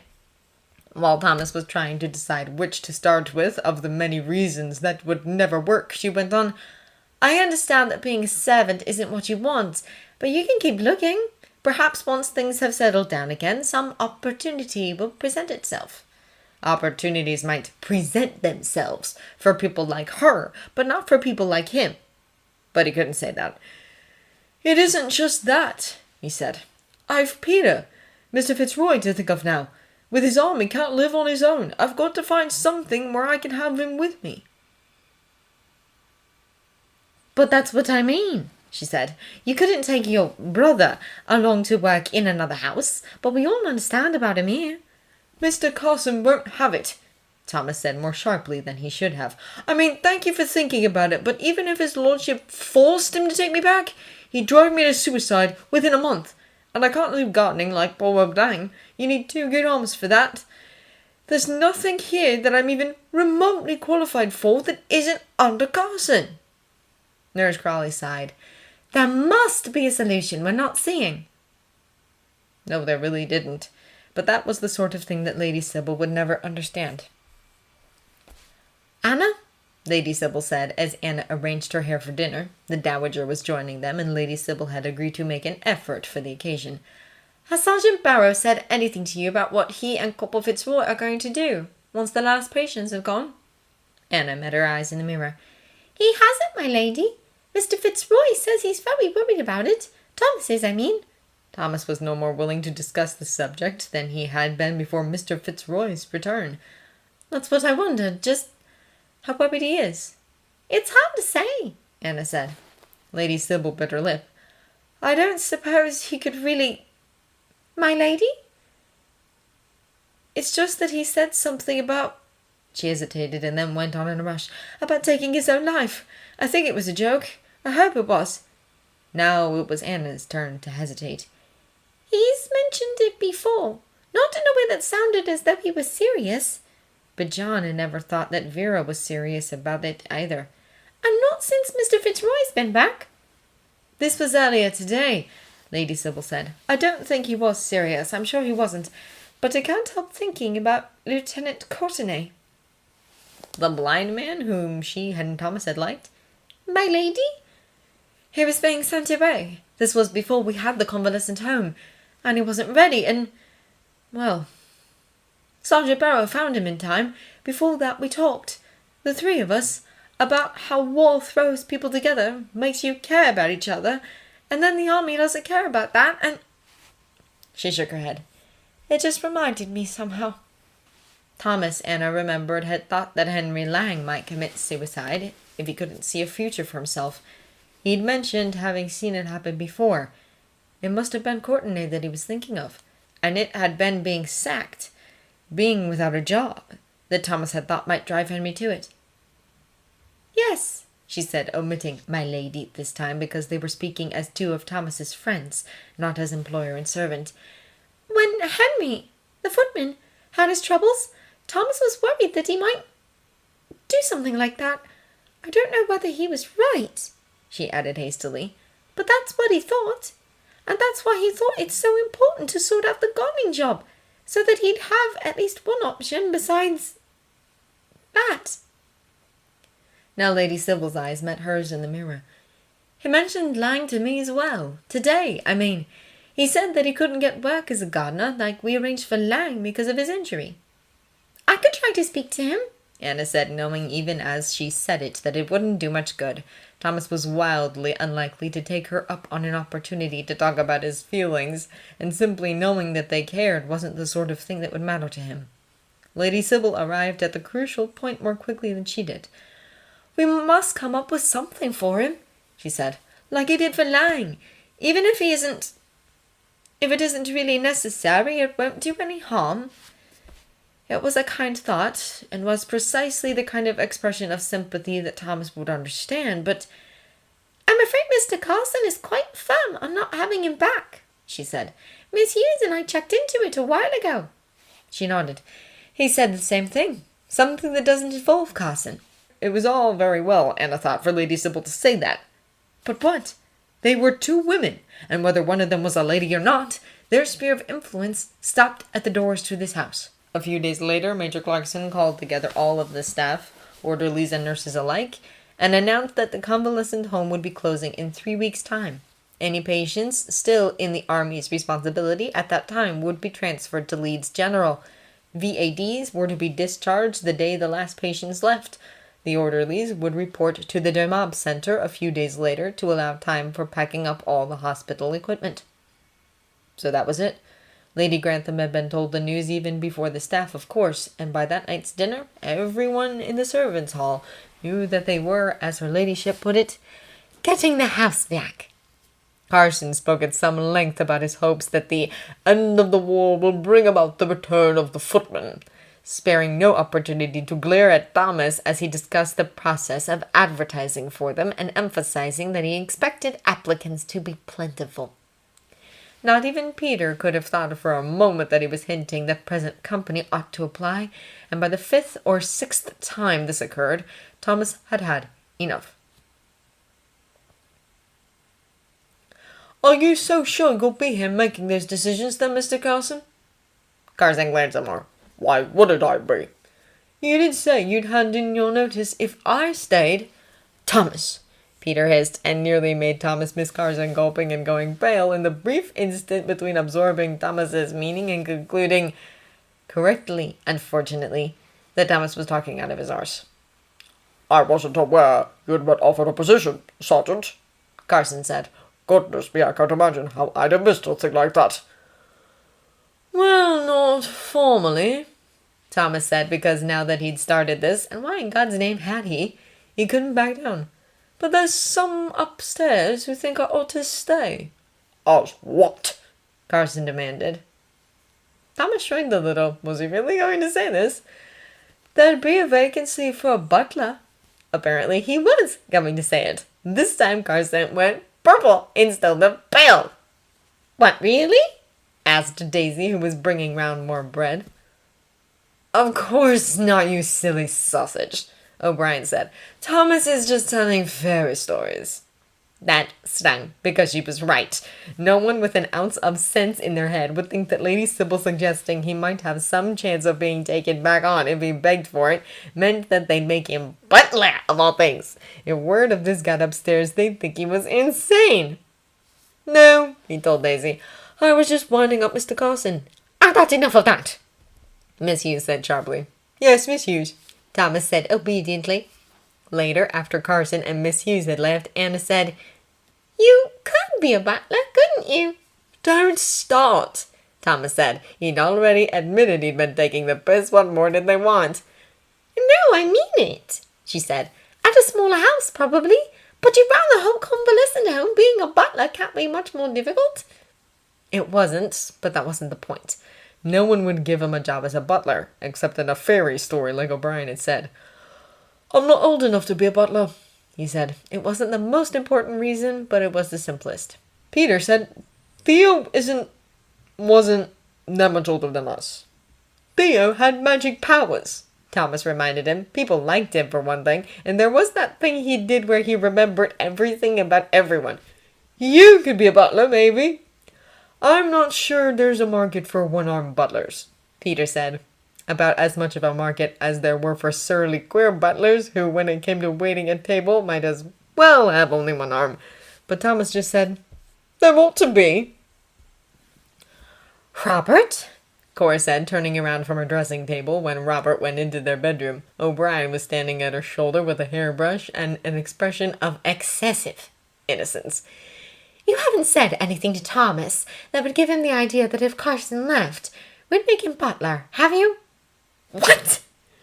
No, of course not. With a wary glance at O'Brien, he did wish Cora would dismiss her, at least from the room, if not entirely. He said, Sybil was asking if we might be able to find something for him, but certainly not that. He was more than a bit young for a butler, on top of their already having one. You see, my lady, O'Brien asked, I'm afraid he's gotten some rather grand ideas about himself. She shook her head sadly. Cora glanced up at her. "Thank you, O'Brien," she said coolly and gestured toward her hair. O'Brien resumed brushing it. "What sort of something?" I haven't had a chance to think about it yet," Robert said. If Thomas was thinking in terms of something as lofty as butler, Robert wouldn't need to. But Sybil had seemed to think that he was worried about being able to find anything at all, particularly something where he could have his brother with him. He might have said as much to Cora, but not with O'Brien standing right there, and by the time she left, their minds had turned to other things. He didn't entirely forget the question, though, and so when Bates came to dress him in the morning, he said, "I don't suppose you've heard anything about Sergeant Barrow gunning for Carson's job, have you?" Bates, reaching for Robert's tie, made a strangled sort of sound. No, my lord. That is, he was needling Mr. Carson on the subject, but he wasn't serious. I thought it might be something like that. He raised his chin for Bates to put the tie around his neck. Has he found a place yet? I don't believe so, no, my lord. What sort of thing is he looking for? Bates opened his mouth and closed it again. It's hard to say. He gets snappish when the subject is raised. Mr. Fitzroy is a bit more willing to discuss the subject, but he doesn't seem to have any particular ideas either. That wasn't very helpful. If he wanted to be a footman again, I'd have no objection to having him back, but he'd have to find a way to get along with Carson. Robert said, And I don't know what we'd do about Fitzroy. Won't the army give him a pension for his arm? He's expecting one, my lord, but they don't anticipate it will be enough to live on, and he'd have a very difficult time managing on his own, even if they were willing to be separated. Yes, of course. He remembered standing in this room trying to sort out some way to get out of having to sack poor Henry Lang, and Bates telling him that Thomas had come up with the perfect solution.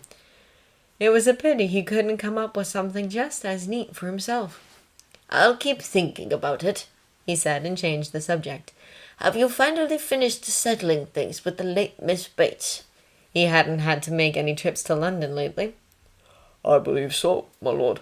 That is, I've settled her bills and cleared out the house and so forth, but the police tell me they aren't quite finished with their end of things. RAMC? The stranger read off the tabs on Thomas's tunic. That's medical corps, right?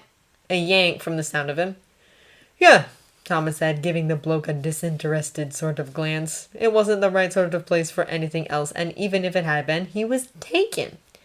Guess you'll be in the army for a while yet, the stranger said. Guess that, and you'd be wrong, Thomas answered. He'd come to Leeds to make some arrangements for the transfer of the remaining patients and stopped in this pub for a pint before heading home. I've got about a week. A week until he was unemployed. You don't sound like you're looking forward to it. He held out his hand. I'm Hank, by the way. Thomas shook it reluctantly. Barrow. Hank looked at him expectantly for a moment, and then, when he didn't say or do anything else, asked, Are you? On my what? Looking forward to it. Being, what you guys call it? Being demobbed? Not particularly. I know how you feel, Hank said with a big sigh. They're sending me home in about 2.5 weeks. It sure will be great to see my girl again, but I wouldn't mind a couple more weeks here in merry old England.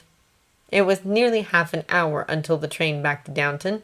Thomas weighed the relative merits of waiting for it out in the cold versus continuing this conversation and decided, by a thin margin, to play along. Why's that?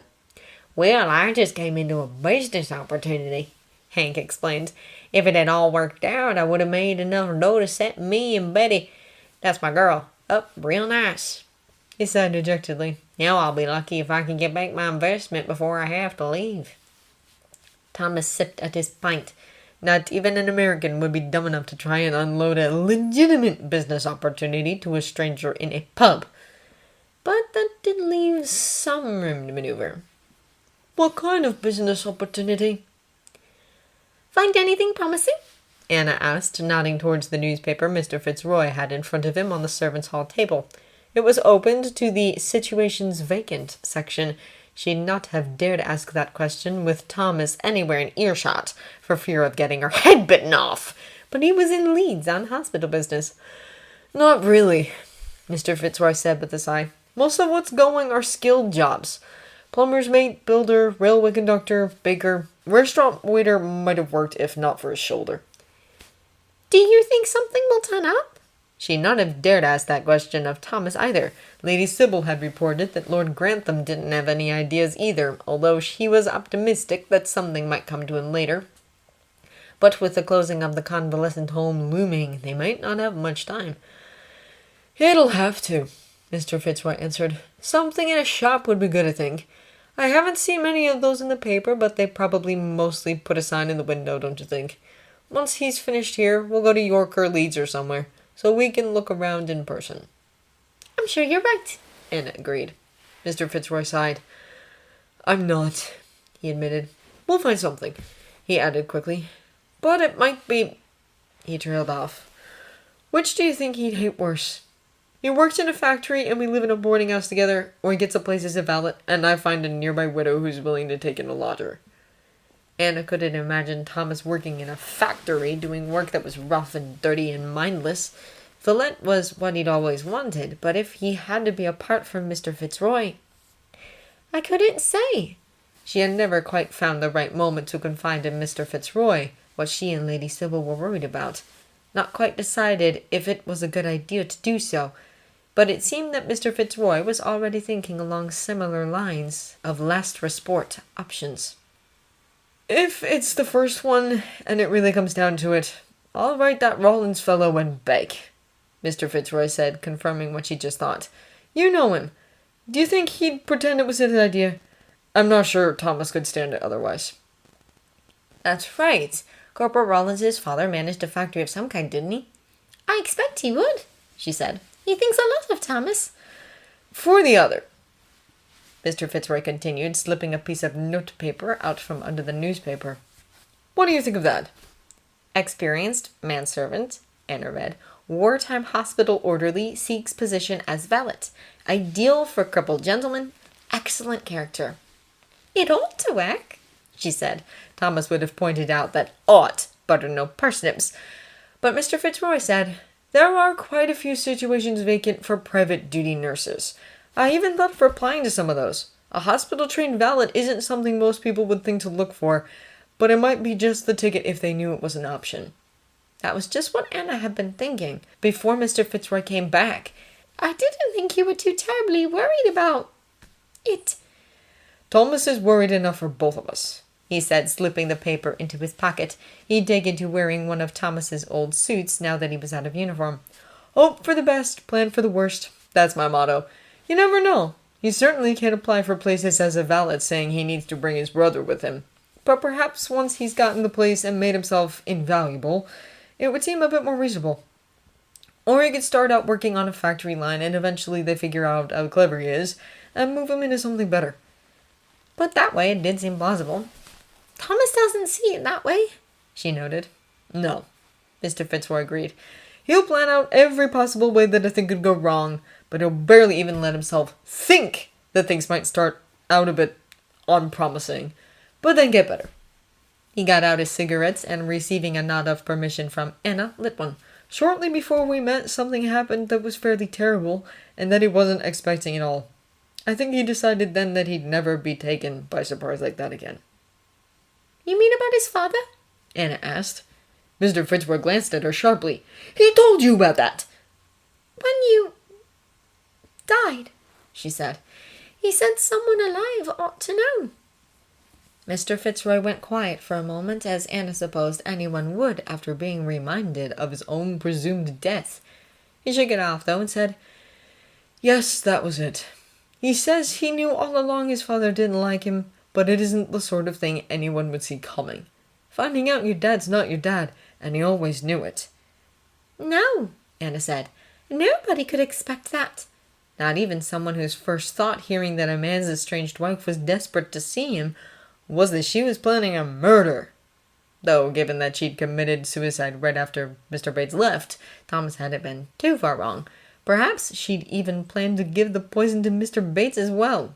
A murder-suicide, didn't that happen sometimes? But he hadn't eaten or drunk whatever it was. But Mr. Fitzroy was continuing.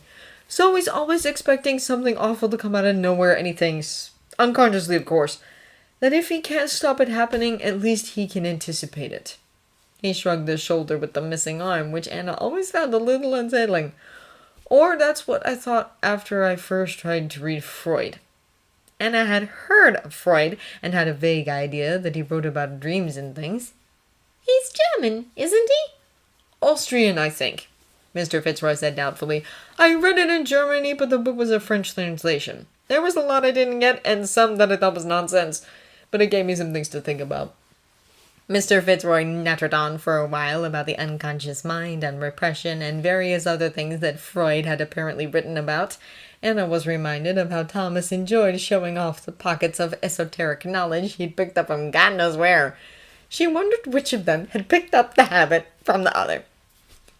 "So he has a whole shed full of stuff," Thomas explained. "Sugar, condensed milk, white flour, all kinds of things that are rationed or hard to find. He'll sell the lot to us for £100, but it'll be worth at least 4 times that, at least."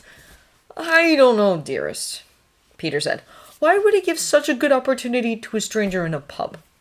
"Because he has to get rid of the stuff before they send him back to America," Thomas reminded him. "I'm sure he's lying about having paid £100 for it in the first place. He's got to be making something, but whatever he paid, it's worth a lot more than he's asking." "I understand that, but doesn't he have any friends he could sell it to?" Thomas wasn't sure what that had to do with anything. "I suppose his mates are all going back to America with him. Or he doesn't want to involve them in whatever this is. You realize this stuff has to be stolen." "Even if it is, I didn't steal it," Thomas said. "The American stuff, yeah, he probably stole it from his own side. But the Americans won't come after 2 blokes in Yorkshire who've never set foot on an American base, and our police aren't bothering about black market dealings, not now the war's over." "Have you seen the goods?" Peter asked. "How do we even know he really has them?" "Not yet," Thomas admitted. "But I'm not a child. I won't give him the money until I have seen it. I won't even take it out of our postal accounts until we're sure. If he's thinking he'll take me to some back alley and then a half-dozen of his mates pop out and grab the money, all he'll get is a couple of shillings." "And all you'll get is beaten bloody," Peter pointed out.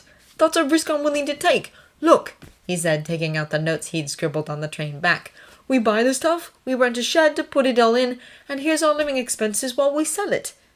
Here's the profit," he pointed, "and that's the low figure.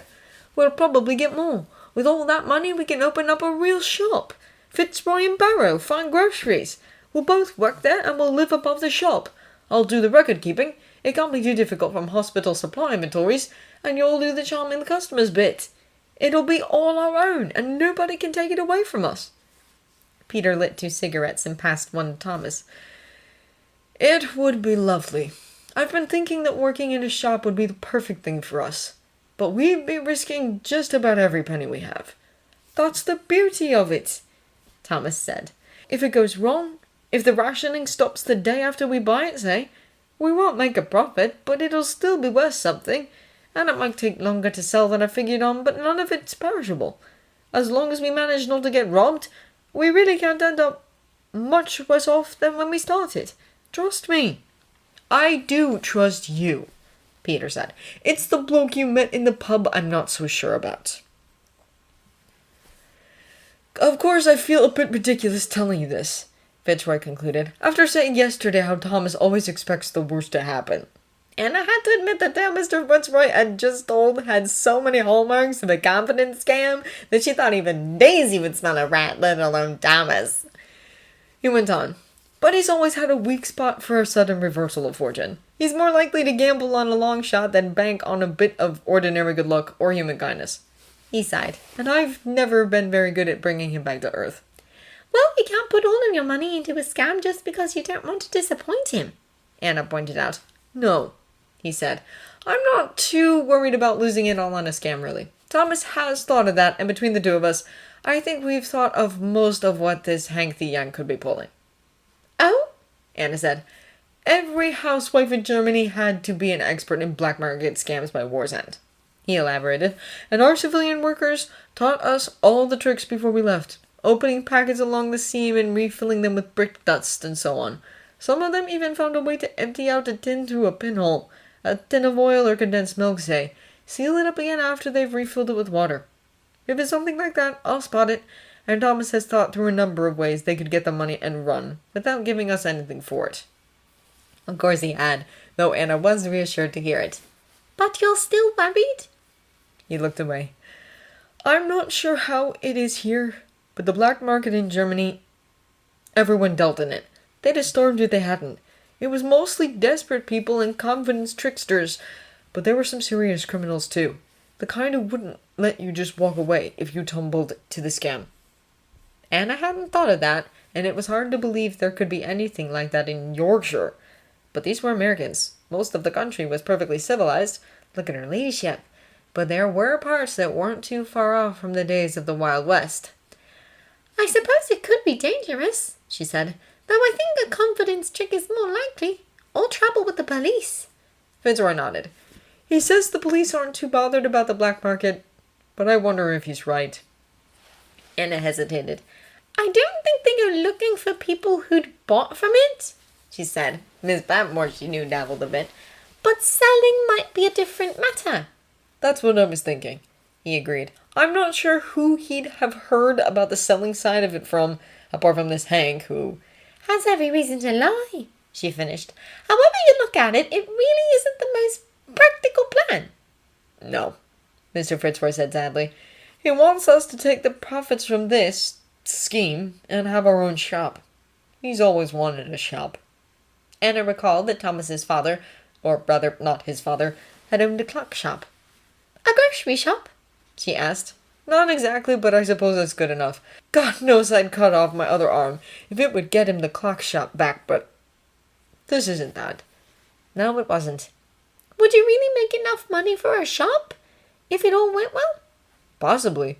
He suggested that if the rationing goes on long enough, we can find another supplier and reinvest the profit from the first lot. Was that really likely?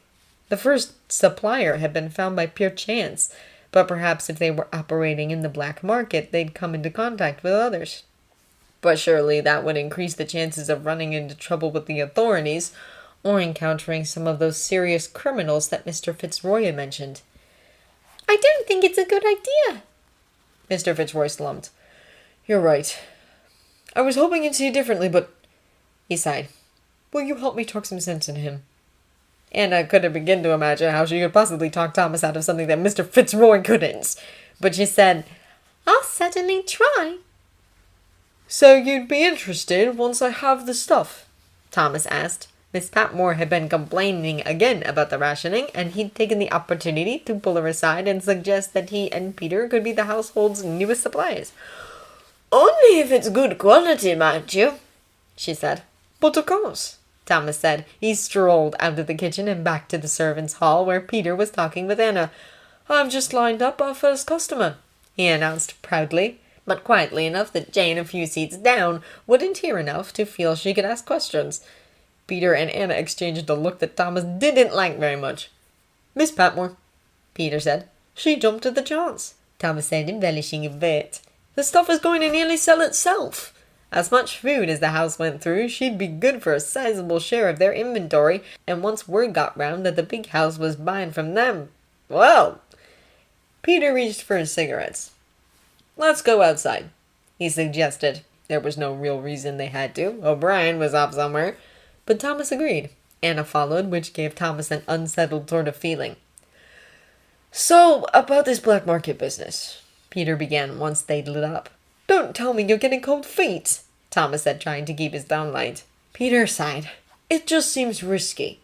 Of course it did. It was risky. Thomas knew that.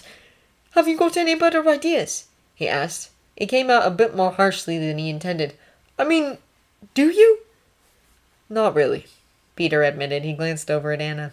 Anna said, If you want to have a shop, wouldn't it be more sensible to save up for it in the ordinary way? Save up what? Thomas demanded. So they were ganging up on him now, were they? What exactly is it that you think we're going to be doing that will earn us enough to save up for a shop? Anna pressed her lips together. Turning back to Peter, Thomas said, Our demand payouts are probably the most money we're ever going to have all at one time. We can use them to live on for a few months and then end up back exactly where we are, or we can try to turn them into something that'll last. If it doesn't work, we're no worse off." Peter looked pleadingly at Anna again. Yes, they were definitely ganging up on him. Unless there's trouble with the police, she said. "We know how to avoid the police," Thomas said. "Not when it comes to this sort of thing," Peter pointed out. "It's all very well to say they aren't bothering about the black market, but that could change." "I know it could," Thomas said. "It does, but get out fast, that's all." They'd have to sacrifice some of their profits to do it, but Thomas wouldn't put Peter in danger. Peter looked away. "Look," Thomas said, "if you don't want to do it, of course we won't. But it's the best shot we have." He reached into Peter's pocket and took out the scrap of paper he'd found when he was brushing it the other day. The one that started out, "Experienced manservant seeks." We're not doing this. We're not." "It was just something I was thinking about," Peter said. "Well, you can stop thinking about it." Now it was Thomas's turn to look away. Finally, Peter said, "I don't suppose it'll hurt anything to go and meet with that bloke again." His tone was resigned, but Thomas decided he'd take it. "It won't," he agreed. "I won't take any money along, and if it is a scam, then at least we'll know." Peter nodded. "We'll know," he agreed. "But I'm going with you." He said it as though he expected an argument, but Thomas wasn't sure why. "If you want to," he said. Thomas telephoned the pub, as they'd arranged, and left a message for Hank. He set the meeting for late afternoon on the day the patients left. He dismissed the men for the day, telling them to report back bright and early the next morning to begin the work of packing up. They certainly wouldn't ask any questions. It was just as well to have something to look forward to that day, since otherwise it could have been a bit grim. As the last ambulance pulled away, he and Nurse Crawley stood in the doorway, watching it go.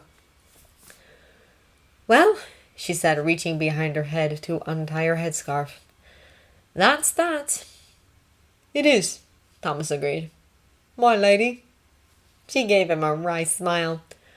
"I wonder if I'll ever get used to that again." If it had been Nurse Crawley standing there, Thomas would have told her she certainly would. But as it was Lady Sybil, he didn't take the liberty. There were a few chores that couldn't be put off until the next day, stripping the beds and taking the lunch and things down to the kitchen, for instance. But once those were finished, Thomas and Peter were on their way to Leeds. "We're going to need new suits if we're going to be businessmen," Thomas remarked as they rode. "Everything we have is years out of date." "As long as we don't buy them in Ripon," Peter said. When they got to the pub, another Yank was sitting with Hank. Hank introduced him as Bill and candidly explained that he'd brought him along in case of trouble. "No offense," he said, "but you never know what kind of guys you're going to meet in the black market." It was, Thomas had to admit, a nice touch, acknowledging that he knew they had to be suspicious of him as well. "Not at all," he said. "This is my business partner, Fitzroy." Bill eyed him warily. "Are you a Jerry?" "No," Peter said. "Fitzroy is a surname traditionally given to illegitimate sons of the King of England." This was a detail he trotted out on occasion. Unlike the Italian Count story, it had the advantage of being true. Family lore has it we're descended from one of the Henrys, but no one's sure which one. Thomas collected a couple of pints from the bar. Hank and Bill already had theirs, and they settled down to business. Hank had brought along a list of what he had to sell, which tallied pretty well with what he told Thomas the other day. "I gotta tell you, I got some other guys interested too. Are you ready to do business?" Thomas and Peter exchanged a look. One of the things they discussed was how, if Hank was trying to pull something on them, you wouldn't want to give them too much time to think about it. "I won't be getting my demand payment for a few days yet," he said, indicating his uniform. Bill and Hank exchanged a look of their own. "I sure would like to hold it for you," Hank said. "Better not," Bill said. "Suppose you wait around for these jokers and then they back out. You might not have time to find another buyer before you ship out. First come, first served, that's my advice." Hank considered this. "It's not that I don't trust you guys," he said, "but I've only got one shot, you know." He gestured at Peter's civilian clothes. "It looks like the prince here's out of the army. I suppose I could hold it for you if I had half up front." "Say, there's an idea," Bill said. "Nothing doing," Peter said. "What's to stop you from turning around and selling the supplies to someone else?" They went round and round on that subject for a bit until Thomas introduced the point that they would naturally not think of handing over so much as tuppence before they'd seen that the goods they were buying really existed. Oh, we can show you the goods, no problem, Hank said, sounding relieved. As soon as we finish these beers, okay? If they thought that Thomas had tactfully agreed to the half up front, that was his lookout. Sure, he said, and tried to think of a way to get Peter to wait here. Hank and Bill didn't seem like violent types, but you never knew. If this was about to go sour, he'd just as soon Peter was somewhere else when it did. The only thing he could come up with was to lag a bit behind the two Yanks on their way out and ask Peter in a whisper. But he wasn't having it. If you think I'm letting you go off on your own with them, you're mad. So all four of them went. Hank's shed was a few streets away behind a row of small but well-maintained houses. There was a large paddock on the door, which he unlocked with a flourish. Ta-da! It was a veritable Aladdin's cave of rationed foodstuffs. Crates and sacks were piled in the middle of the space, with shelves lining the walls to hold the smaller goods. Sacks of rice, packets of sugar, tins of oil, 2 whole crates of condensed milk. There were tins of fruit, treacle, potted meat, and tinned salmon. When Peter started picking things up and inspecting them, Bill started forward, but Hank held up a restraining hand. They've got to see the stuff's good, he pointed out. Our best customer is very concerned about quality, Thomas said, looking at a shelf of spices. Miss Patmore had asked about those specifically. Ginger, cinnamon, nutmeg, paprika. It was all here. After a few moments of inspecting the goods, Hank started making noises about doing business today again. Tell you what, Peter said. You want to do business today? We'll take some samples. At Hank's hesitant look, Thomas added, Retail price. We're not looking to sell this stuff off piecemeal. Bill objected. At some point, Thomas wasn't sure when, he'd given up the pretense of just being along for the ride. Thomas couldn't think of any particular reason Hank would have wanted to keep it a secret, that he had a business partner too, but he supposed it didn't matter. I understand, Thomas said, but this is the sprat to catch the mackerel. Our customer is satisfied, we come back and take the lot. There was a bit of wrangling over that, and at some point Thomas and Peter were ejected into the alley to smoke cigarettes and try not to look as though they were up to anything, while Hank and Bill conferred privately. They wouldn't be entertaining this idea if they really had other blokes ready to buy, Thomas observed as they waited. They might have somebody else on the string, but they're not sure about them. Peter nodded. You catch how Bill's playing the hard-nosed negotiator, while Hank's all, gee whiz, I'd sure like to help you guys. They've planned this out. So did we, Thomas pointed out. And your American accent is terrible. He'd take a puff from his cigarette. The stuff looks good to me. We don't know what American Army food packages are supposed to look like, Peter reminded him. We'll see what Miss P thinks of it.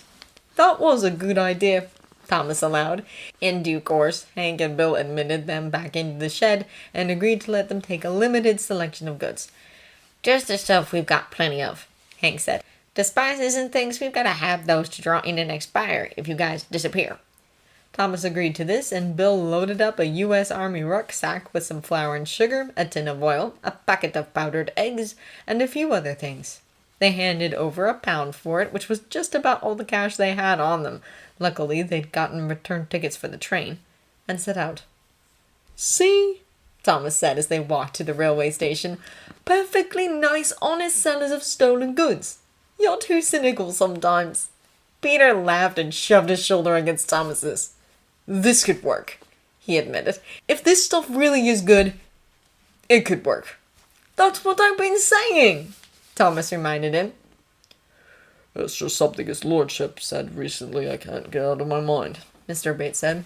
How Vera must have bought the poison ahead of time. Anna had an uneasy feeling in her stomach. Yes, I suppose she must. And it's a terrible thing to think of, but... You mustn't blame yourself, she had been going to say, but Mr. Bates interrupted. But she didn't, Mr. Bates said. I did. Her stomach dropped. What do you mean? Months ago when I went down to try and reason with her, before we had the proof of her infidelity, she was complaining about rats in the cellar. She's never liked coming into the cellar, and I was trying to butter her up, so I said I'd go put down some poison. Could Vera have been planning this, something like this, all along? But you bought it? She didn't have any in the house, and I'd already said I'd put it down, so we went and bought it. Signed the poison book and everything. It was arsenic, and I only put down half of the packet. I've been thinking that's what she must have used. Mr. Bates had found out at the inquest, one of his many trips to London, that the coroner had concluded that Vera died by arsenic poisoning. "Have you told the police?" No, Mr. Bates said. they've already spent more time on it than makes sense for a suicide.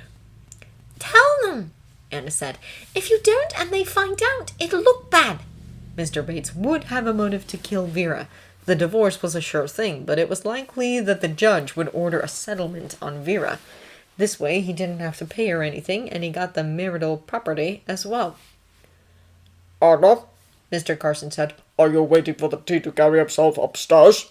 She squeezed Mr. Bates's arm and dashed off to get the tea tray from the kitchen. When she brought it back down, Thomas and Mr. Fitzroy were in the kitchen unloading a rucksack full of groceries. "Don't need powdered eggs," Miss Patmore was saying. "We get all we need from the home farm." Mr. Fitzroy put the box back in the rucksack. "I'll give them to Miss Entwistle," he told Thomas. "She uses them." "You've decided to do it, then?"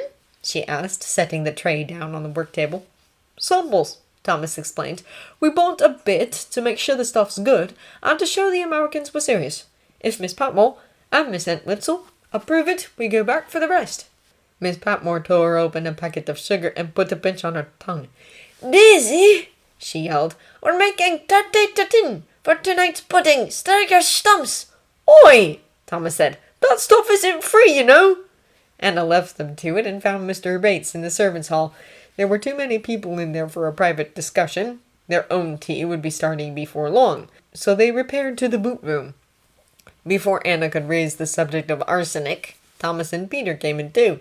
They were apparently under the impression that Anna and Mr. Bates had come in here to hear about their black market adventures, and Mr. Bates was in no hurry to dissuade them. Have you been converted to the cause then, Mr. Fitzroy? I thought you were a skeptic. "Oh, I am skeptical," he said, "but it does look rather encouraging so far." Once they had finished recounting their day, with emphasis on the number and variety of goods the American black marketeers had to offer, Anna said, "Since you're here, perhaps you could weigh in on something." She explained about the arsenic, concluding, "Don't you think Mr. Bates should inform the police before they find out themselves?" "Are you mad, woman?" Thomas asked. It does seem like it would be asking for trouble, Mr. Bates said with a sideways glance at Thomas. He still found it surprising when they agreed about anything. "You're asking for trouble if you stay silent," Anna agreed. "It does seem like it might be better to get out ahead of it," Mr. Fitzroy put in. "I mean, if someone's poisoned, the police check the poison books at the local shops. They might not look back that far," Thomas pointed out. "But if they do," Anna said, "and you haven't said anything." She looked up at Mr. Bates. "You didn't do anything wrong. They know she took the poison late that night. They can check with the hotel that you stayed in and they'll know." I didn't stay in a hotel, Mr. Bates said. "What?" Surely Thomas hadn't been right with his silly seduction idea. I was angry, Mr. Bates said. so I went to a pub and I had a drink. And I can't have just one, so I had several more. The next thing I remember clearly is being on a milk train, heading here. I don't know where I went after closing time. For all I know, I could have gone back to the house and murdered my wife. Anna's heart bounded. "Don't say that. It may be difficult to prove that you didn't, but of course you didn't. You're not that kind of man." You've never seen me drunk, Mr. Bates said. I don't believe that I did. I think I'd remember that. I remember a few bits and pieces. There was a sort of underground nightclub that served after licensing hours, and then I was wandering around trying to find the train station. He shrugged. If I'd seen Vera, I'd probably have some idea. But I certainly couldn't kiss the book and swear that I didn't kill her. No, this was not happening. "The police will be able to trace your movements," she said. "Won't they?" She looked to Thomas and Mr. Fitzroy for support. They exchanged a glance, and Thomas said dubiously, "They do in detective stories." If they do, Mr. Bates said.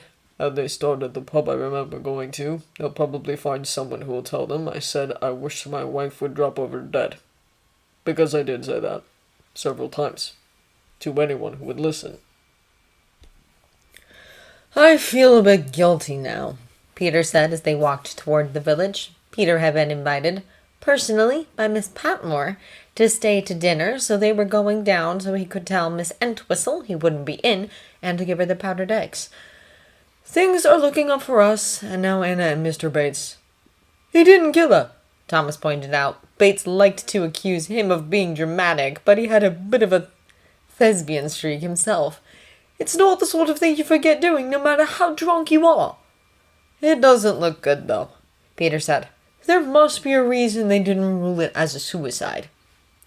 Thomas had wondered about that.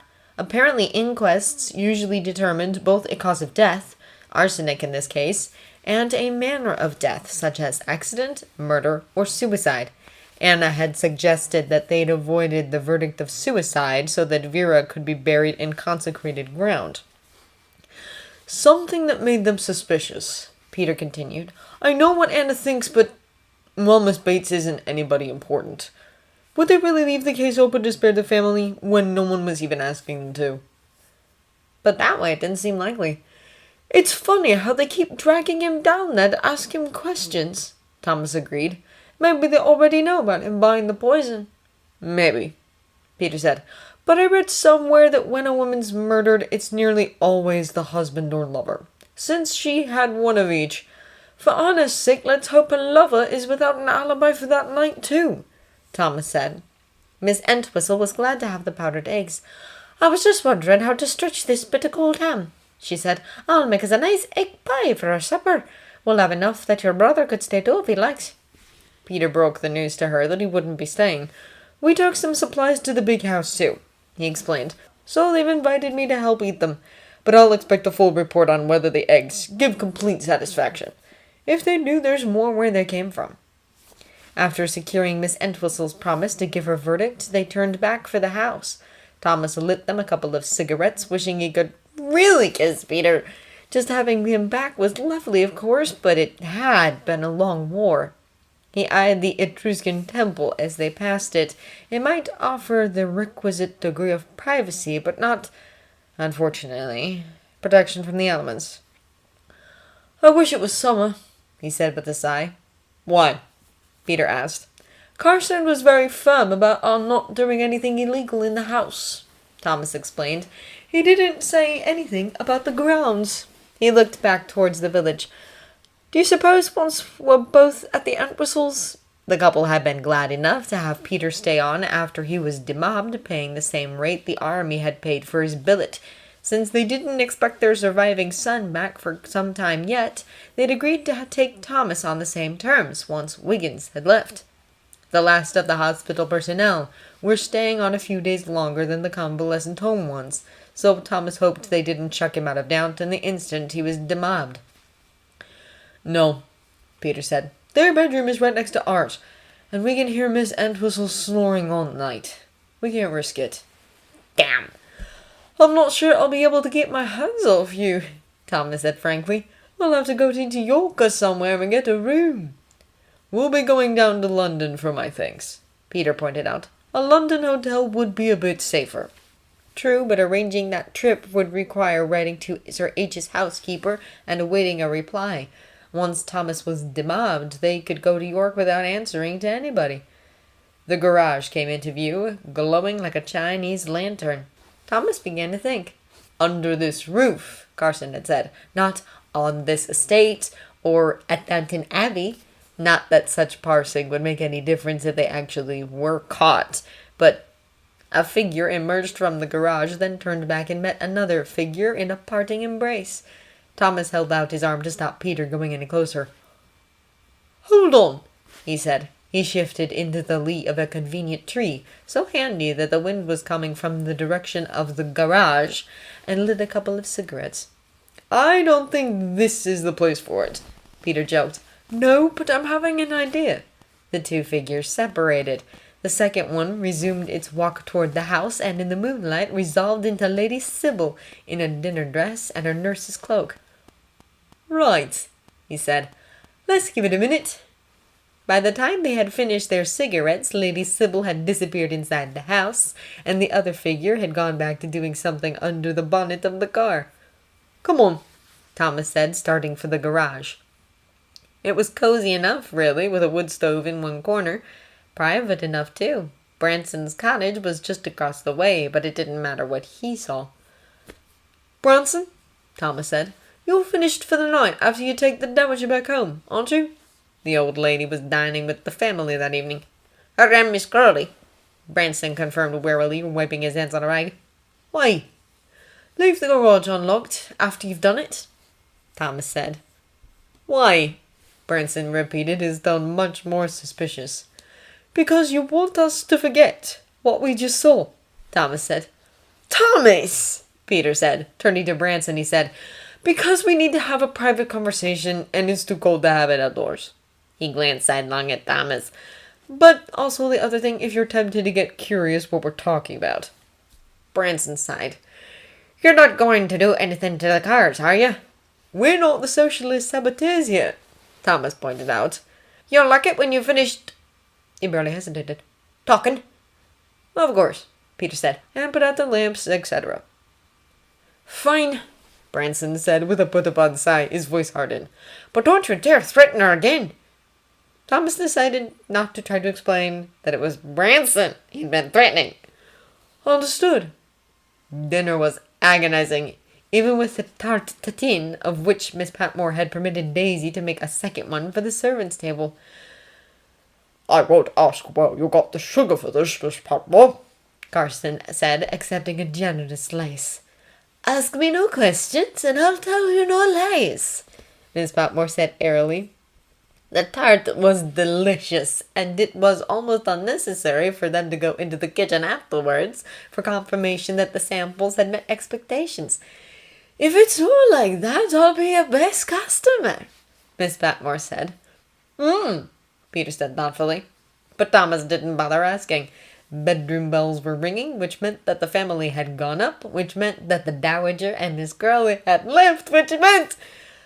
Let's go up to my office, Thomas said. It still was, technically, for another day or two. I think I've got some brandy left.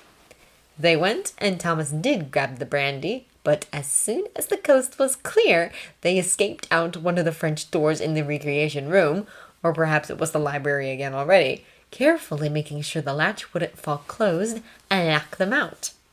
The garage stove had gone cold by the time they got there, but Thomas quickly started a new fire, living in the barn before its renovation, and sharpened his skills in that regard. And they made a sort of pallet in front of it, using their greatcoats and the traveling rugs from the cars. Thomas sat with his legs stretched out in front of him, leaning back on his hands. Peter copied him at first, but quickly realized that this posture did not leave him with a hand free to, for instance, raise a glass of brandy. He leaned up against Thomas instead, which was better in all sorts of ways, especially when he turned his head slightly and kissed Thomas, his mouth tasting of brandy and cigarettes and just a trace of the glaze from the top to tongue. They kissed for a long time before Peter eased Thomas down onto his back, and then they kissed like that for a while, rubbing lazily against one another. Come on, then, Thomas said once he'd had enough of it. Enough for now. He'd never have enough of Peter. Prick tease, he added. Peter glanced at the hand he had planted on the floor beside Thomas's head, holding himself up. I think you had better, dearest, he said. Oh, right. For a half an instant, Thomas thought of Peter's left hand. When had he last seen it? Peter's embarkation leave, of course, but he couldn't remember exactly when it had touched him for the last time. He'd feared never seeing Peter again, but he hadn't known then that he could lose specific parts of him. But he had the rest of him back, and he wasn't going to spoil this by thinking about how he'd never see Peter's left hand again. He worked his own hand, the right one, between them and got their trousers open. Neither of them lasted long, but that was all right, because they could lie there and enjoy the warm, soft lassitude of it. I still think I'm going to wake up sometimes, Thomas said, stroking Peter's hair. Then I'll wake up, and you'll still be dead. I won't, dearest, Peter said. Though I suppose if I was a dream, I'd say that. I don't know, Thomas said. I never dreamed you were alive when you were dead, or if I did, I don't remember it. I've had the other one, though. he confessed. Since you've been back, I've had dreams, nightmares, where I wake up and realize that I dreamed you being alive. Peter shifted his weight slightly to look up at Thomas. I'm sorry, dearest. It'll be nice when we're at the Entwistles together, he added. I'll be able to just look over and see you. It was always confusing waking up from a dream like that and having to figure out which part was real. Dropping his head back onto Thomas's shoulder, Peter said, I can't tell you how furious I am. Furious and sad when I think of you. I really never imagined that they hadn't told you I was alive. I know, Thomas said. I don't blame you, of course I don't. It was ghastly, though. I wanted... But what? Peter asked. I forget, Thomas said, because there was no better way to spoil things than to say that he'd wanted to die too. You know, once we've our own place, rooms above the shop, I think, we'll be able to do this whenever we like. I do know, Peter said. It'll be like we're married. It would, wouldn't it? Thomas thought queerly of Daisy's wedding. He realized now how bitterly envious he'd been that she got to marry a corpse. An honourable estate, he quoted, instituted by God in the time of man's innocence. We are, Peter said drowsily. Innocent. Thomas dozed off. When he woke again, the room was much colder, and Peter was chucking more wood into the stove. Time is it? He said sleepily. Late, Peter said, coming back and lying beside him. Or early, he added, tugging one of the rugs over them. This was one of your better ideas. Yeah. They lay quietly, kissing occasionally, as the garage warmed up again and the sky outside the windows lightened. They made it back to the house a bit before the kitchen staff were up, with time to neaten themselves up a bit. Thomas gave Peter a different tie, which would suggest he'd been back to his billet to change it, and Peter thought of the additional flourish of turning up at the kitchen door with it draped around his neck, looking for Thomas to do it up for him. "You're here early?" Daisy said, watching curiously as Thomas did so. "Setting a good example for the men," Peter said. "We've a lot to do today." He wasn't wrong, though most of it, packing the hospital crockery into crates, disassembling the beds, required 2 hands. Peter could help with the supervision, though, which left Thomas free to go about with a clipboard, checking things off as they were packed away. Not that there was a tremendous need for supervision. The men knew that once they were finished here, their next stop was the Demob Center, and even those who would just as soon have stayed on for a while longer weren't inclined to draw things out. They'd allowed 3 days for the packing up, but by mid-morning of the 3rd day, they were sitting around waiting for the transport corps vans to come and collect it all. Meanwhile, the housemaids and hall boys were bustling about, setting the rooms back to normal. Thomas wondered if Carson would demand the assistance of the men for putting the furniture back. But he didn't, so they just hung around in the orderly's room, which would any moment now be the morning room again, drinking tea and smoking cigarettes. The vans arrived in the middle of a desultory sort of argument over whether it was a good idea or not to keep your army greatcoat when you were demobbed. They charged you £1 for it, but it was a good coat, miles better than anything you could buy at that price, especially with the post-war shortages. "But who wants to be reminded of it all?" someone asked as they straggled out to start the loading vans. Thomas thought of sitting on the steps of the barracks at the CCS with Rollins and Rouse, warm in their army greatcoats. "I think I'll hang on to mine," he said, and got to work. The next morning, Thomas dug his second-best pre-war suit out of the trunk in his bedroom, stowed his kit, and went to the Demob Center. Peter went along, since they were going to Leeds afterwards to meet up with Hank and Bill. There was a lot of waiting around, though with no Demob ship arriving that day, the queue barely stretched out the front door of the place, so at least you were waiting around indoors. But the actual process, if you weren't presumed dead, wasn't very complicated. Thomas handed over his kit and waited, presented the documents Major Clarkson had given him, and waited some more, nodded and said, "Yes, sir," while the figures on his demobilization account were explained to him. He was getting a bit more than Peter had, though he couldn't have explained why. and signed his name until he thought his hand was going to cramp, and then, just like that, he was out of the army. He paid his pound and took his greatcoat with him, but he still felt cold as he walked to the pub where Peter was waiting for him. "All right?" Peter asked. "Of course." But later, when they were on the train to Leeds, he said, "You know, I sort of liked being in the army." Peter eyed him. "I know you did."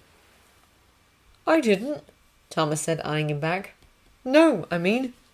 "I have magic powers," Peter said seriously. They both laughed a lot harder than that deserved, and by the time they reached the second pub of the day, where they were to meet Hank and Bill, Thomas felt better. The only thing left to negotiate was delivery. The agreed-upon price included delivery to Thomas and Peter's freshly rented shed in Downton Village, but the Yanks wanted to be paid before they started loading the stuff into their van. Off the top of his head, Thomas could think of half a dozen ways that they could manage to give Thomas and Peter the slip between taking the money and making delivery. "The money's in the post office," Thomas said. "In the village. We couldn't give it to you now if we wanted to." He assumed the Americans wouldn't know that a post office account could be drawn from a different post office. "And how do we know you're good for it?" "We brought our account books." Thomas took his out and slapped it on the table in front of him. After extensive studying of the account books, Bill reluctantly concluded that it did seem as though they had the money. "How's this?" Thomas said.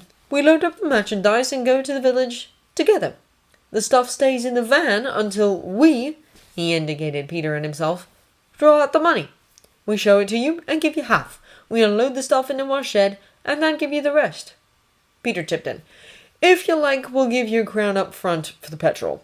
That way, if we decided to make you drive a van halfway across the country for mysterious reasons of our own, you won't be out anything." They chewed that over for a bit. "We unload half," Bill said. "Then you give us the other half of the money before we unload the rest." "Fine," Thomas agreed. "And we want £1 up front," Bill added, "for the gas." Thomas really had no idea how much petrol it took to drive from Leeds to Downton, but it had to be quite a bit less than £1's worth. £2, he suggested. £1 is all right, Peter said. "Petrol's rationed," he added to Thomas. They shook hands and departed for the shed. Thomas had brought along the inventory of goods they'd gotten from Hank at the previous meeting and checked things off as they were loaded. "Don't forget the stuff you took up front," Hank said when he saw what Thomas was doing. "I won't." "Thought you guys were going to help load," Bill pointed out. "I am helping," Thomas said. "I'm sergeanting." He pointed at the stripes on his greatcoat sleeve. "Gee," Hank said to Bill, "I guess non-coms are the same all over, huh?" "I'll help," Peter said brightly. "I was only a corporal." He could only manage to carry the smaller items and only one at a time, but Thomas supposed it went show willing. By the time they were finished, Thomas had checked off nearly everything on his inventory. They were short a handful of assorted items, a pound of rice, a couple pounds of flour, 1 packet of powdered eggs, and so on. Nothing serious. Bill made an expression of exaggerated dismay. "You know what?" he said. "I gave a few things to this girl I know. I didn't tell Hank." "You blackhead!" Hank thinks. "What are these guys going to think now? That we're running some kind of scam?" He turned back to them. "Tell you what, we'll knock £1 off the price, okay?" Thomas and Peter agreed to that. "One more thing," Peter said, reaching into his as Hank went to close the doors on the van. "What?" Bill asked. His tone was casual, but Thomas could see him shifting his weight onto his back foot, getting ready to either take a swing or make a run for it. Peter took out his penknife. "I just want to check something." Bill relaxed, a strange reaction to seeing a bloke pull a knife, no matter how small it was, but his tone sharpened. "Hey, that stuff's still ours," he said. "You haven't paid us for it yet." "We paid you £1, Peter pointed out, fumbling to get the knife open one-handed. "If you end up driving us anywhere, we'll give you another one." Thomas wasn't entirely sure what he was on about, though he was beginning to form an idea or two, but he took the knife, opened it, and handed it back. "Duh," Peter said. He turned back to the van and stabbed a bag of sugar. The bag split and white crystals poured out. Peter took a pinch, as Miss Patmore had, and put it on his tongue. He scoffed, stuck the knife in his pocket, and picked up the open bag, holding it out in Thomas's direction. Thomas took a pinch. It was gritty and not at all sweet. Is that sand? He asked, the vision of their own shop and their cozy rooms above it going up in flames. You've got to admire their commitment to artistic verisimilitude, Peter said. Shit! Hank said. His accent, while still American, was a rougher one than he'd been using before. Thomas wondered idly what his real name was. Peter lobbed the bag of sand in Bill's general direction. Bill caught it, but not without spilling sand all over himself. This was a disaster, really, but Thomas wouldn't think about that now. Right now, he'd enjoy showing up these two pricks who thought they could pull the wool over his and Peter's eyes. From the right angle, this was a funny story. By now, Peter had turned back to the van and was sorting through the bags marked sugar. Here, he said, handing Thomas one. What do you want me to do with this? Thomas asked. Pound it.